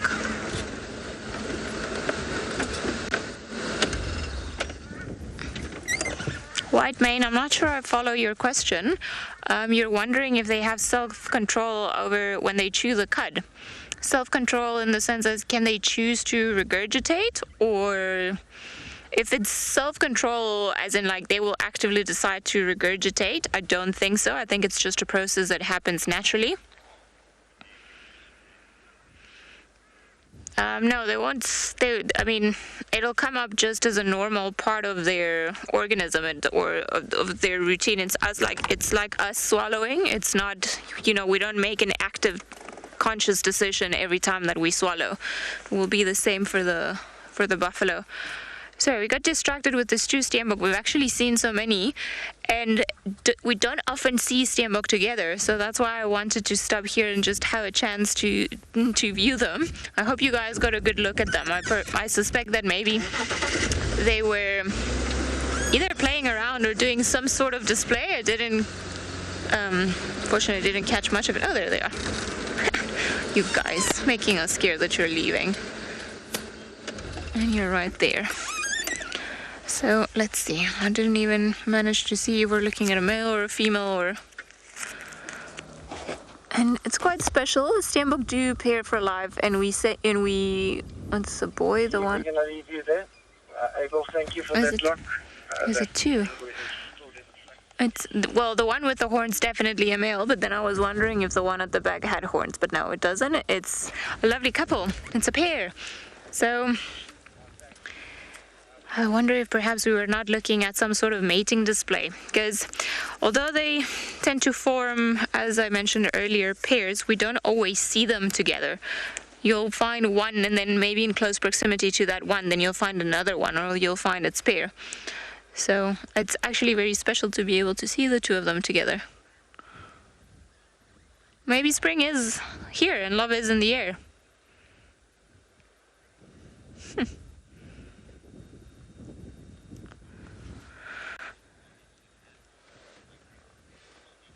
The day of the big and little today.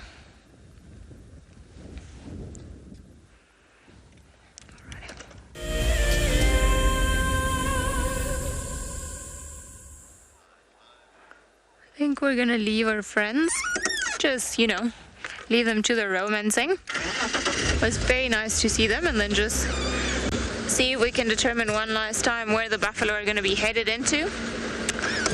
And then maybe go check one of the water holes. Who knows? Maybe one of the big cats has taken, or bigger cats or spotted cats, has gone to one of the water holes for a drink. We might get lucky with the last minute leopard, as we used to. You can see all the buff over there.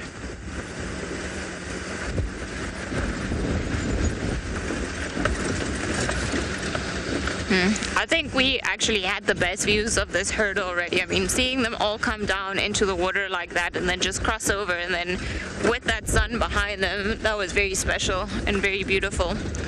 So now they've gone into the block and they're chewing, still eating through the vegetation.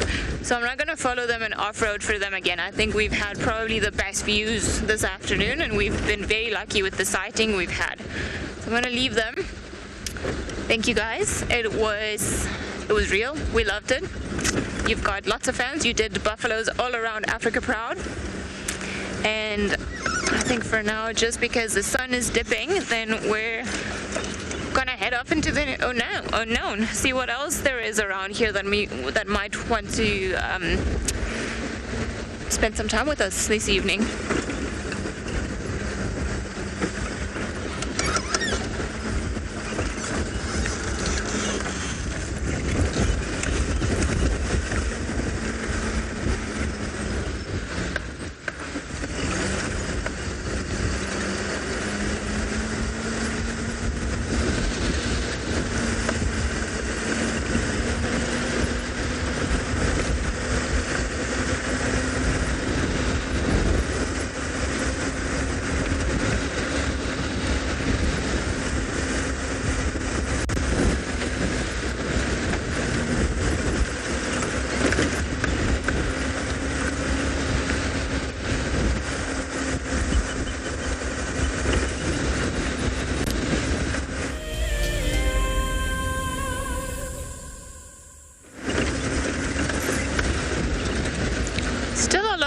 For the buffalo to cover. I don't think they've reached this area, so we've got a good chance of them just sticking around and sleeping on Djuma, which tends to be a good thing to draw some of the big cats back into the area.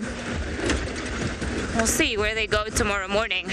And also with the wind picking up, strangest things have happened overnight. Also, I think we're heading into a new moon, so when we have a new moon, we actually have very little, or we don't see the moon actually, and we see a lot of the stars. But it's a good time of the month, or during the month, for a lot of the predators to come out and hunt overnight. Sorry, my brain is just going a little bit. It's just got to rewire. Seems like we've got someone all the way from Cape Town who would like to say good afternoon.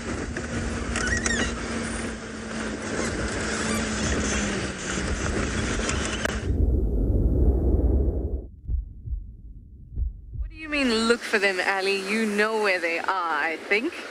But welcome everyone to Cape Town. We're here in these tidal pools at St. James yet again. Obviously, I'm hoping we see the octopus again. But for now, we're just exploring. The tide is not too bad, so some nice pools have formed. It's me, Trishala. I've got Jason on camera with me. We're very excited to have braved a bout of rain, and a lot of cloud is still approaching us, but we're going to stay out as long as we can. So here in this little pool, I'm ecstatic about the colors that we can see. Tons of anemones. Look at this guy.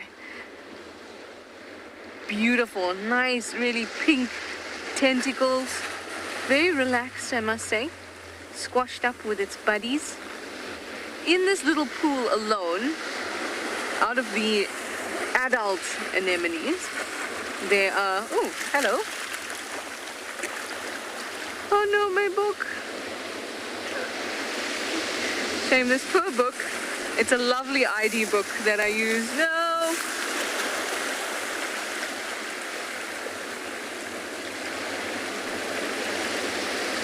Well, now I have wet socks. The tide is meant to be going out. These are my bush shoes, everyone. But they work really well for the rocks. But not for the water. They definitely don't like salt water. Anyway, as I was saying, these anemones have really beautifully colored tentacles. Obviously, the ring of the tentacles there. But here we have a great view of that central mouth. And you can see the actual muscle. You can see it's quite defined, that sphincter muscle. And there's 1, 2, 3, 4 adults. Let me just take this out. It looks like a bit of fishing line. We try to collect as much trash as we can as we go.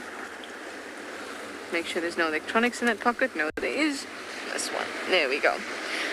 Try to do our bit, guys. So, yeah, there's these 3 really large anemones here, but then there's also these tinies out here. And I see a tiny moving amongst it. I can't tell what it is, but there it goes. Can you see that small movement? I'm not sure what that is. It is so tiny, maybe 2 millimeters.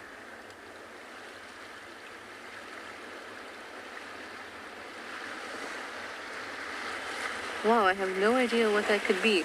But lots of little larval stages of the animals that we see in the rock pools as well as in the ocean use these pools as a kind of area that they can grow sufficiently to be out of a vulnerable stage where they'll easily be, gulped up by a passerby. Hello, wave. See, that's what we're used to. It's a wonderful sight out here.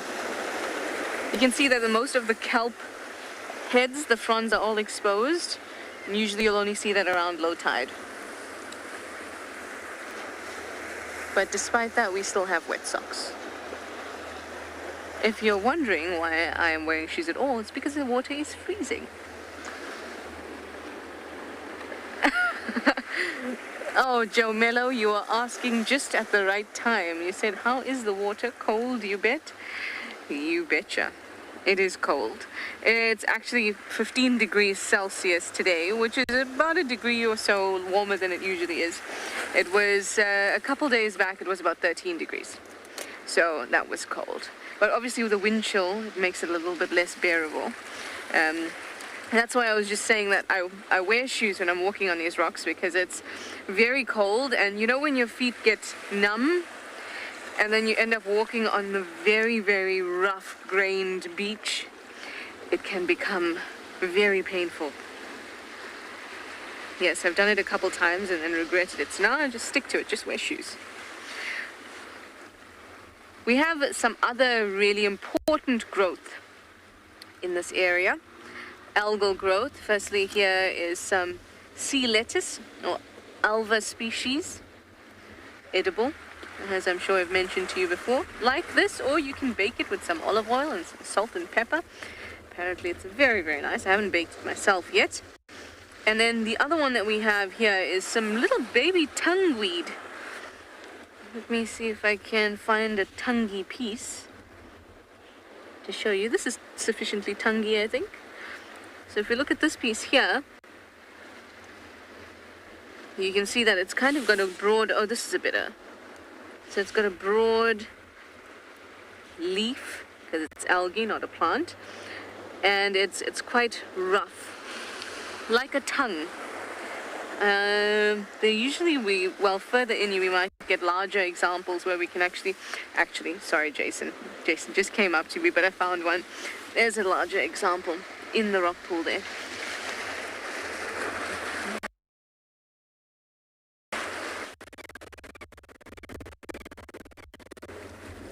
A really nice little rock pool garden going on here. So we're going to move on and see what else we can find amongst all this biodiversity to share with you.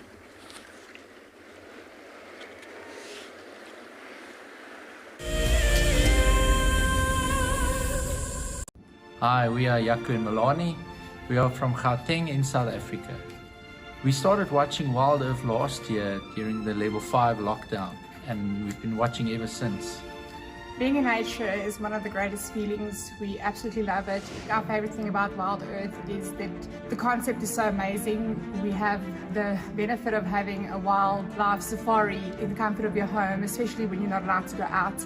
Being part of the Wildlife Explorer program gives us a sense of giving back and contributing to nature. It just makes us feel good because we love it so much. We are so excited to be visiting Ngala. It is obviously, I think for most people, an absolute dream to visit the Massamara. We can't wait to go. Thank you very much for this amazing prize, WildEarth.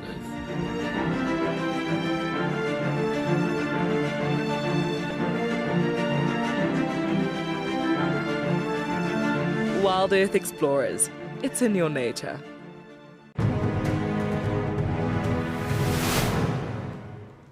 And I turned to Shaw and I saw that she had this panicked look on her face.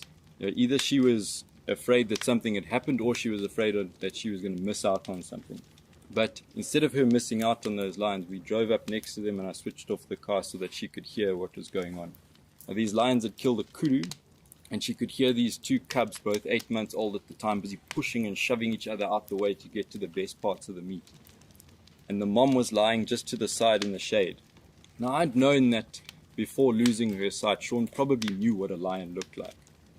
But I really wanted her to know what this lion looked like. So for the first time in my guiding career, I started to describe to someone what a lion looked like. And I found that, I started to notice things in that lion that I'd never seen before.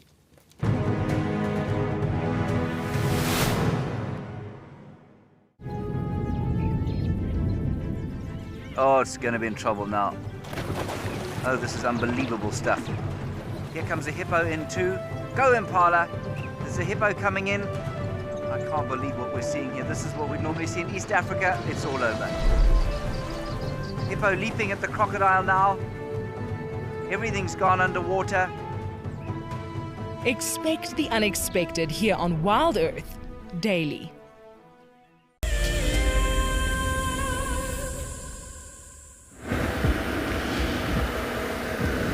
Yeah, welcome back with us. We on quarantine, close to camp. I was saying like we had to stop unfortunately at camp, so we were off air for quite a while, so apologies for that. So now we're back in action and hopefully we can find some nice animals around.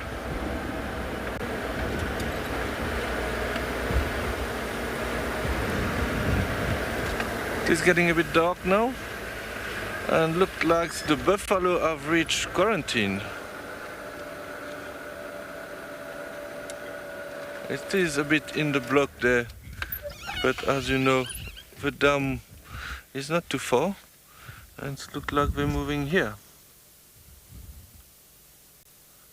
I know that Ellie was saying, if I'm not mistaken, that they might start to separate. So maybe one part came on that side. It is not a very good visual, but we're quite deep in the block. at least we have a chance to, on our side, see the buffaloes.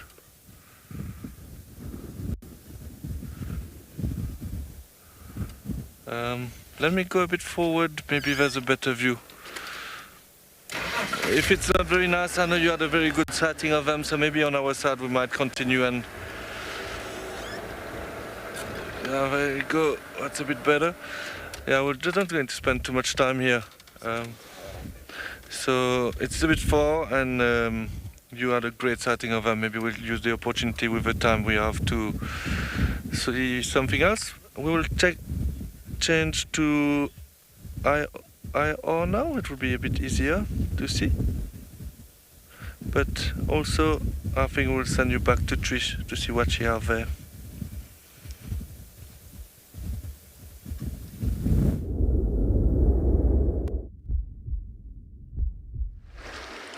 Thank goodness we still have some sunlight, so we don't have to switch to IR.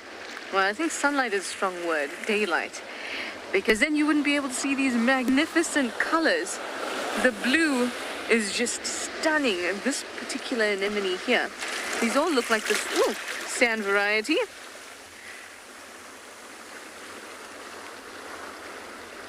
But that blue is just electric.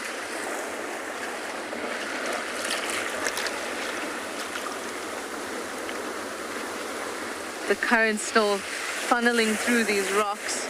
And this particular crack in the rocks, or just little crevice, is quite narrow, and it's quite long, so it fills up and goes, kind of jets upwards. But now that my socks are wet, what does it matter?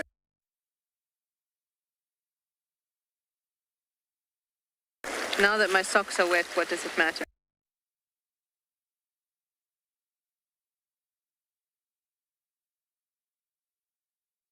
Sides, that'd be the best place, especially since this is an intertidal zone for these mussels. Obviously, when they're fully submerged, it's fine. They can feed because they're filter feeders. But if you are a really clever mussel, you'd be doing this especially along the banks of these rocks, because that would mean that you could even make use of the water coming through, funneling through, and bringing a whole lot of nutrients with it so that it can eat. Filter feed, do its best. Well, we get black mussel, we get the Mediterranean mussel. They're often competitors. And then you also get the ribbed mussel. We don't see the ribbed mussel too often. But it's a beautiful endemic or indigenous mussel. At further depths, you're more likely to see them. Oh, look at these colors. I said to Jason when we started this segment that these colors are amazing. I have to show you all these colors. But I can't talk about how gorgeous the colors are for the whole segment. But I seem to be doing that anyway.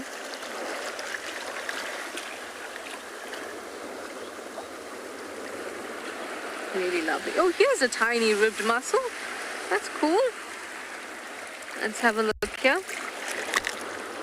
These guys here. Oh, let me send you quickly over to Cedric and see what he's found. Yeah, sorry, we just spotted the genet quickly. It unfortunately went on top there. I'm trying to see it again. It was quite shy. Oh, that's sad. Yeah, so it was just like in that little drainage line there. When I looked, it was lying on the ground, but it didn't seem to be very relaxed, so it just went up into that thicket there. Which is a bit sad. That'd be nice to show that to you. But let's carry on. Maybe we can find another one. Yeah, so now we are looking for nocturnal animals. I was going to try again if I can see, but looked like it went away. Let's try there maybe. I would love to spend a bit of time with a genet.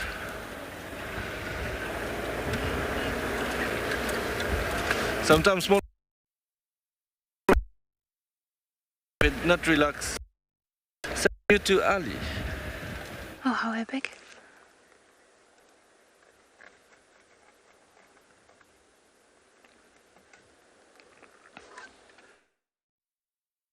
They're not coming to us. Maybe they've lost us. Coming for Rusty.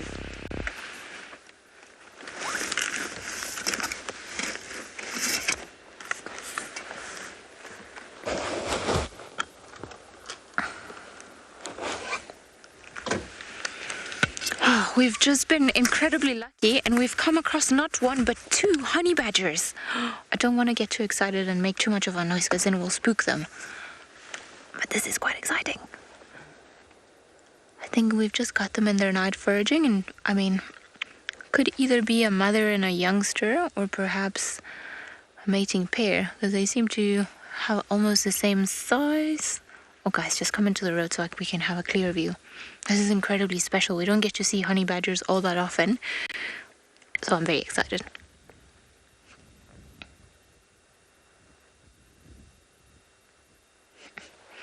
They're just looking for grubs, shoots, tubers, little things that they can... Oh, look. How amazing. There's obviously something in there. It could be a scorpion, and sometimes also they know where the dung beetles have buried the dung balls, and inside of the dung ball lives a very big larva or grub for the dung beetle, and honey badgers are very good at finding these and then opening them up and then eating the grub that's inside. Unfortunately, the light is very low. Oh, whatever it is, it caught. And then the other one's also... Oh, it looks also so magnificent with the dust that they kick up.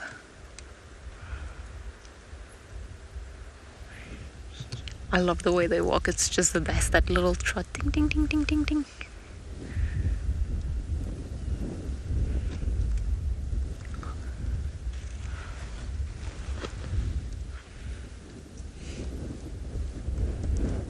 How fascinating. They tend to be active both at crepuscular times as well. Sort of, I've seen them move around throughout the day, and then also as the light sort of starts fading, they will normally go and then just spend... Oh, where are you going? Okay, I'm gonna try and get a little bit closer, see if maybe we can have another view of them, because this is quite exciting. Hopefully they'll stay.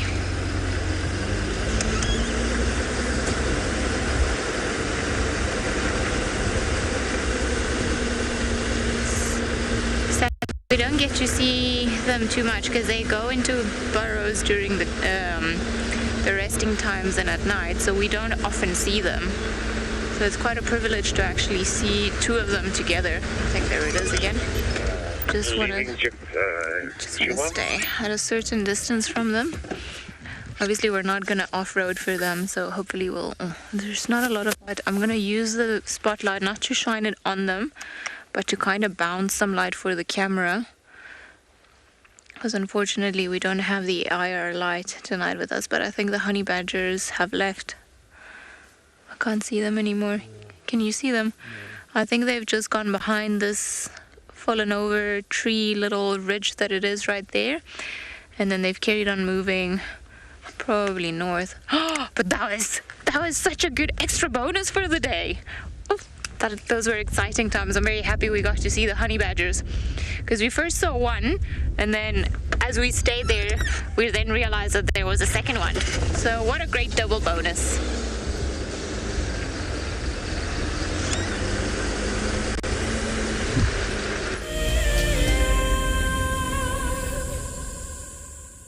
Yeah, very nice that Ali found some honey badgers. Very, very nice to see that. It's many people's favorite. Me too. Myself, I really enjoy honey badgers. Yeah, so we made our way to Treehouse Dam. We had to leave at Janet there. We couldn't see it anymore. But we are hoping to find something else around here.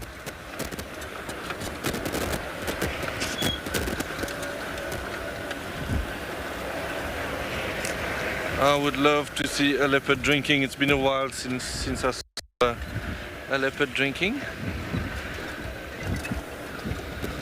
In the last, I was in the Sabi sand on a different property.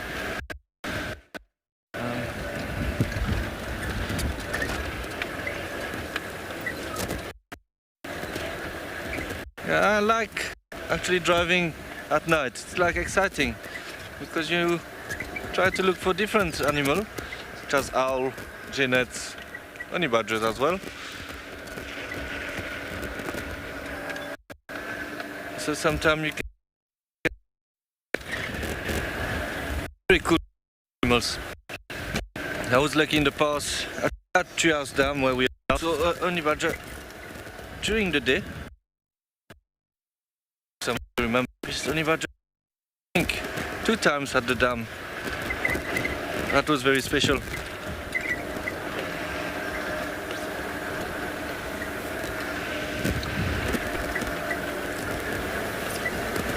Yes, so I think if I understood correctly, I got an update on Tavangumi. I think I've been seeing some buffalo shook. Not too far, so maybe if he moves south, you never know. Maybe he will be back on Djuma.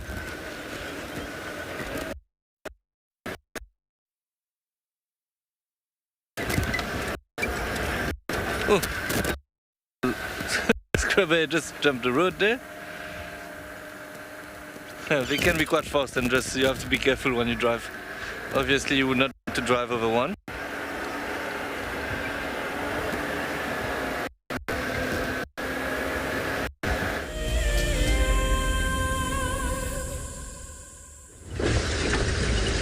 Well, that was quite lucky. Let's see what else we can find around as we bumble along the evening. We went around Treehouse Dam, but here, so now Treehouse Dam. We were in Twin Dams, so I don't know if I said Treehouse. Anyway, we're gonna go to Treehouse Dam now, see if maybe something's coming there for a drink.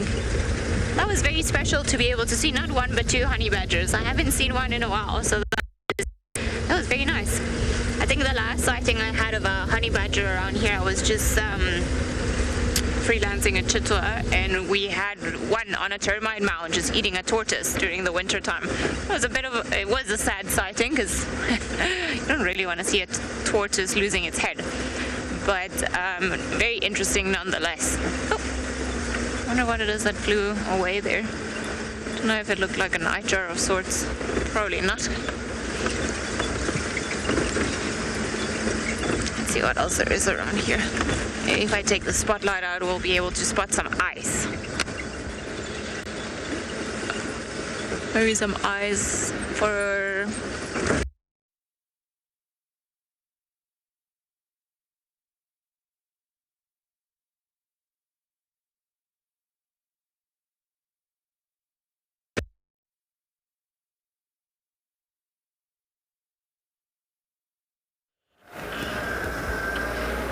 Yes, I found a little nightjar on the road there. I'm just hoping that it's going to stay there. As you saw yesterday, probably. Oh, they are often on the road, came back. So what it did now, it just flew up and tried to catch some insects.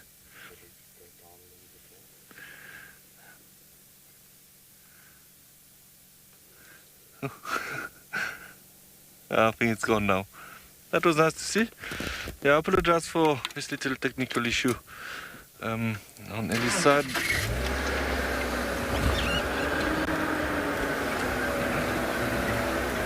So we're driving next to the drainage line on my right hand side there. This is where a few weeks back Stalomba had a kill in the tree.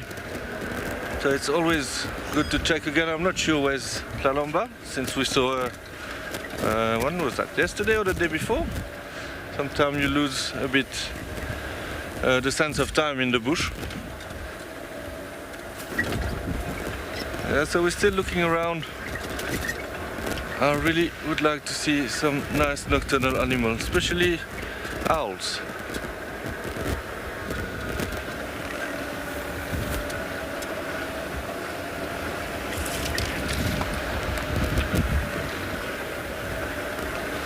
At least it is getting warmer at the end of the drive now, so we don't really need to put any jackets on. Hopefully it will stay like that But of course during the day it gets a bit hot.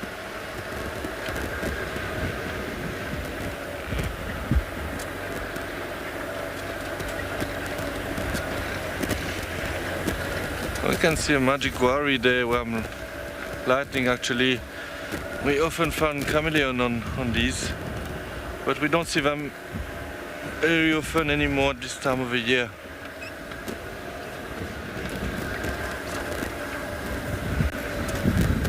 Some hyenas walk there.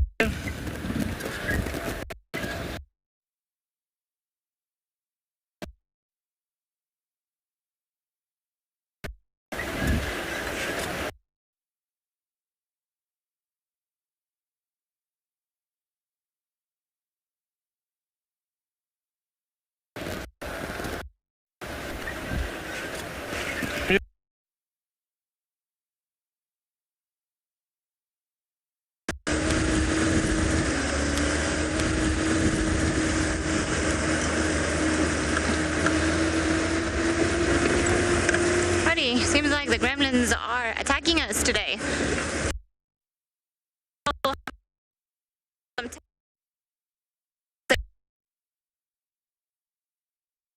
Smith plover hanging around the area, and I was saying earlier before you guys asked us that seeing we can all wish, and we had a very nice sighting of honey badgers just now, that are putting things out in the universe. I would really like to see a caracal, because Lisa and Tristan went to a safari to Ngala recently, and the very first night then they got lucky with caracal, which is the one creature that I've always wanted to see in the wild, and I haven't seen it. As in Tristan's wishes are a little bit more specific. He hasn't seen one in the Sabi sand. Ugh, you know, spoiled boy. Well, from Tristan to Trish, we'll send you guys all the way across the sea, to the sea.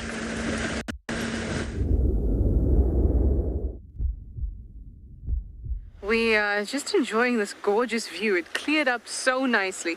Or maybe cleared up is not the right word, because there's still so many heavy clouds around. But the sea looks flat as a pancake. And the colors are just beautiful now that the sun has pretty much set. We can't see the sun at all here in St. James. It does set a little earlier, in the sense that the mountains are the way, so we lose the sun earlier. It's a wonderful spot to just take a few breaths and relax.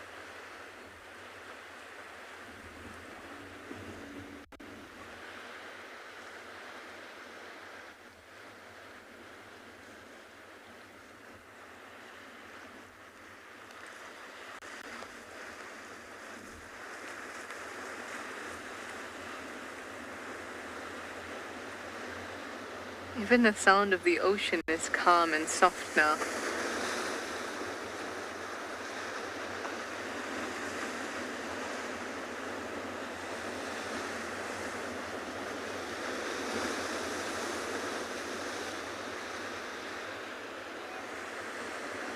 It's our black oyster catchers.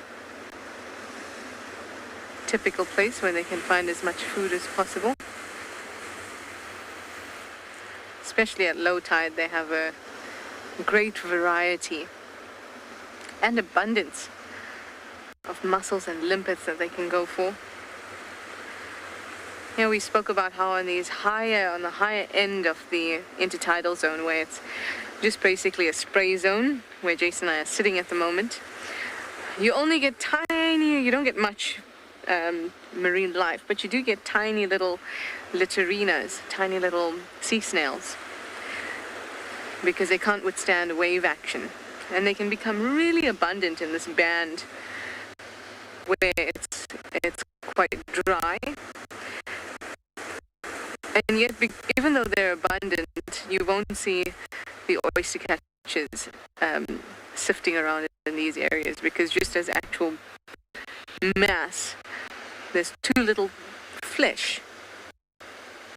So they'll wait till they can really get a bang for their buck, which is low tide, furthest out to sea.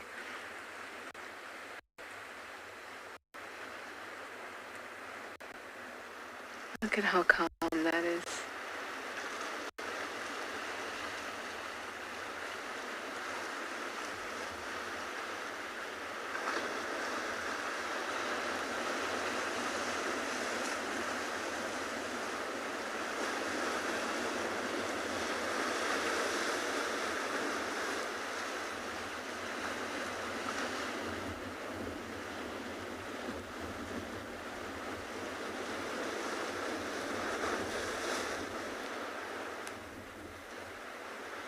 at the various locations that we come to you from Cape Town, I'm so often just taken away by the scenery. Everything is gorgeous. Every drive is gorgeous. We have to drive quite long distances to get to this different sites. Like Cozy Bay from here is about an hour. You almost don't feel it because the ocean is all around. There's mountains. There's the most beautiful sunsets. Even when it's cloudy, it's pretty beautiful. I feel so calm and relaxed now, so I'm going to send you over to Cedric, who's on the move. I hope he'll find you something very exciting.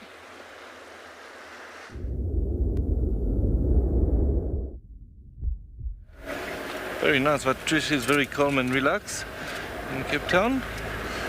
So there was a question coming through, I apologize, we lost signal where we were. So I think it was Jerome asking if this big herd of buffalo might have pushed the leopards away. Yeah, some leopards might be a bit shy with buffaloes, they prefer to leave the area, but I remember seeing from home that Maribs was stalking some buffaloes. I think it was quite entertaining. So it all depends, I guess, on the individual. Because the herd of buffalo, if I understood what was going on with Ali, was just north of Djuma, and then decided to cross into Djuma, if I'm not mistaken. So they're just now walking quite deep into Djuma. So to answer your question, obviously some leopards would like maybe to leave the area, but some would just move off and stick around.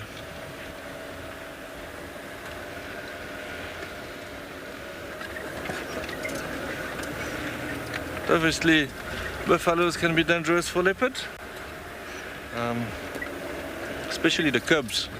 If buffaloes found any cubs such as lions or leopard on the ground, they might kill it,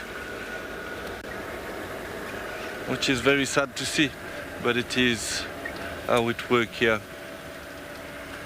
I would not really wish to see it, but the thing in the bush, every experience has to be learned and seen, so it's always good to learn by looking at sightings, basically.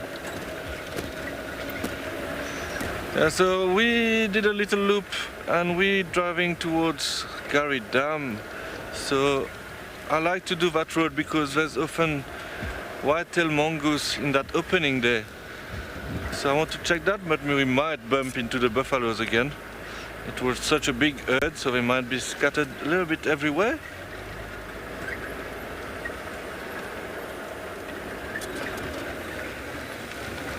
So I was telling Morgan earlier that with the buffaloes back on Djuma, maybe the lions also will follow them and come back on Djuma. That would be nice to see some lions again. Okay, we're going to continue there and see what we can find.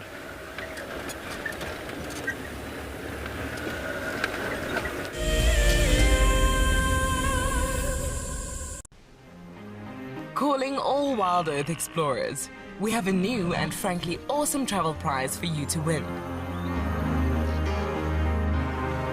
andBeyond Phinda Private Game Reserve encompasses an impressive 28,000 hectares of protected wildlife land in KwaZulu-Natal, South Africa.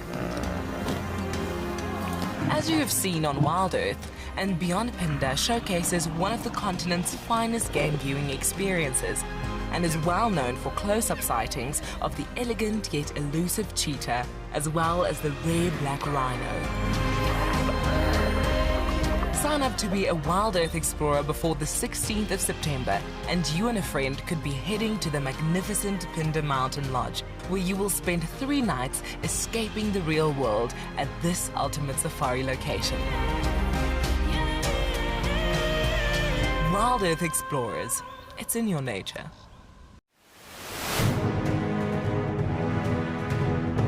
For me, the best part about being a guide is being able to live out in Africa's wild places and being able to share that with people.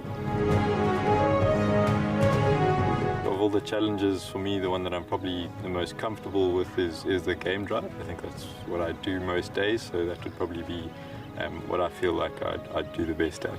It's like someone's put little Lego blocks up there and made this perfect little sort of statue, and there's another one further along as we drive. One of the challenges I'm the most nervous about would probably be shooting. I think on the day there's always quite a bit of pressure and intimidation, always associated with it, but I guess we'll see how it goes. I hope I'll win this competition, but if I don't, it's still been an experience of a lifetime, and I've learned a lot and met a lot of really, really cool people.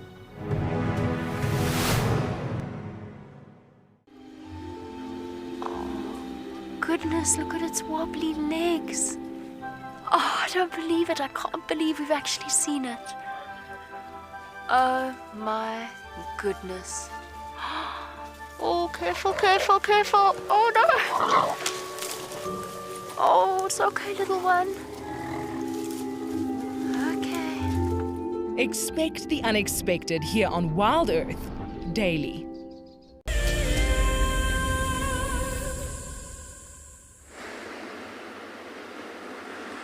We have walked to the rock pool where we saw the octopus the other day. I suspect that this octopus's den is just under this big rock. Because when we were here the other day, a few of those shells weren't there. Often when you're looking for an octopus den, a discarded group of shells is a good indication. So obviously they'll eat the inside and not the shell. So maybe we'll be lucky, I don't know. I certainly will come here every time just in case we get lucky. You've got to make your own luck sometimes, right?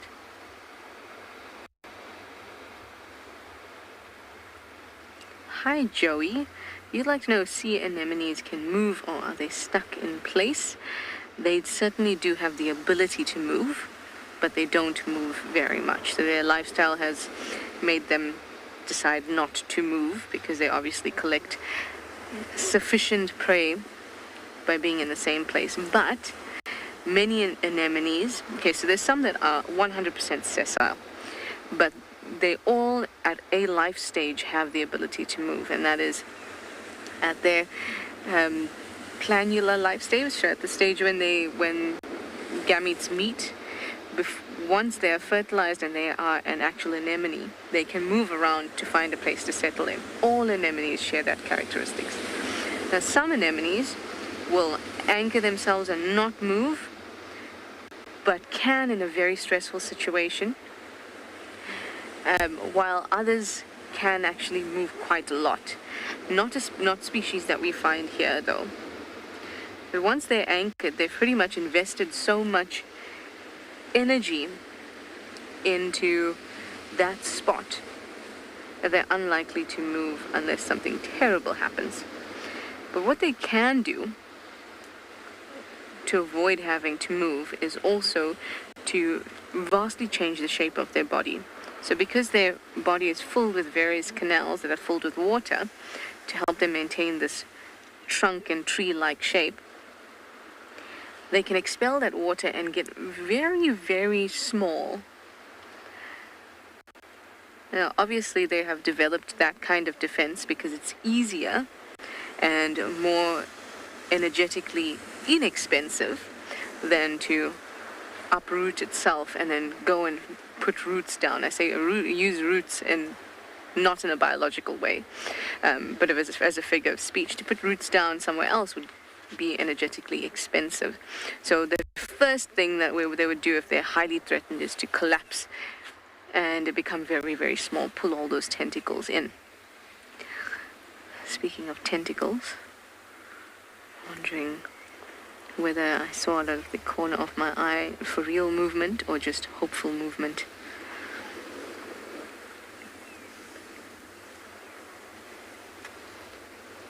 Hi Betty, you'd like to know if humans can eat anemones.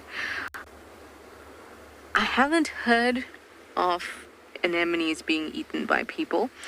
However, that doesn't mean that they don't get eaten. Certainly as far as I know, Jason's just pointed because I think he saw something. I can't see what he's looking at. Definitely, as far as I know, people don't eat anemones, and that's because they have nadocytes with nematocysts. So that's basically stinging cells, and nobody wants to eat stinging cells. So it's definitely not a food of choice. Jason thinks he's spotted something. Maybe we just be quiet and listen, and watch, sorry. Quite sure where we're looking at is the den entrance for that octopus. It's where it went in and where it came out. The other day when we saw it, also the indication of the shells outside there.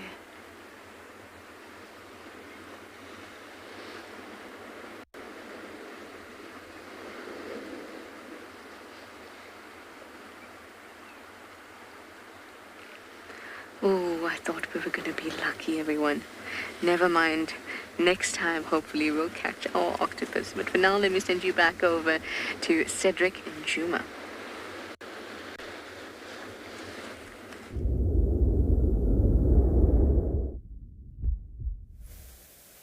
Yeah, can hear, unfortunately, Trish was a bit unlucky, no octopus.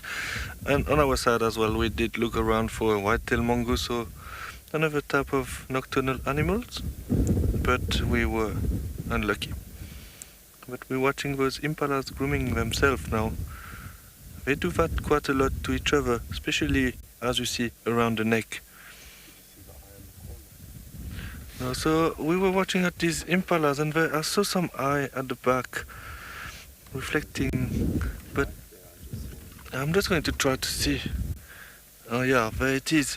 So what happened is that when we saw those impalas, I saw some lights at the back. I'm not sure what it is, it's quite far. So we were hoping to find out, might be a predator stalking them, but I have no idea, actually. It is far. And now we're sitting in pitch dark, but this is why we stopped here and we decided to wait. I can't really judge if it's in the tree or at the back from the monitor. If it's in the tree, it must be just a bush baby as well. But we say, why not wait here and see if nothing happened. I was saying that they do some allo grooming, the impalas, especially around the neck, because the individual can't reach there to clean, so another individual will help. This is why they always clean. Impalas are always beautiful and clean. But as you know, there's a lot of them. They are one of the most successful antelope here. Sorry about that. Yeah, so just for you to know where we are now, we're just on the eastern side of quarantine. And we did quite a drive around. We didn't spot the buffaloes again. They left the dam. Probably went into the block, but the good news is that maybe the lions might start to follow them.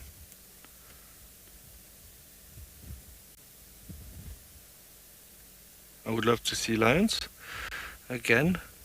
So yeah, on our side it was a bit quiet, but I really enjoyed the elephant sighting that we got earlier. I think that was one of my best elephant sighting since a long time in the water, and very nice as well that you spent some time with buffaloes. So that would be for the Djuma side. I think it was great. But thank you again for all your questions. We really appreciate that, and I hope you will join us tomorrow. Goodbye for now.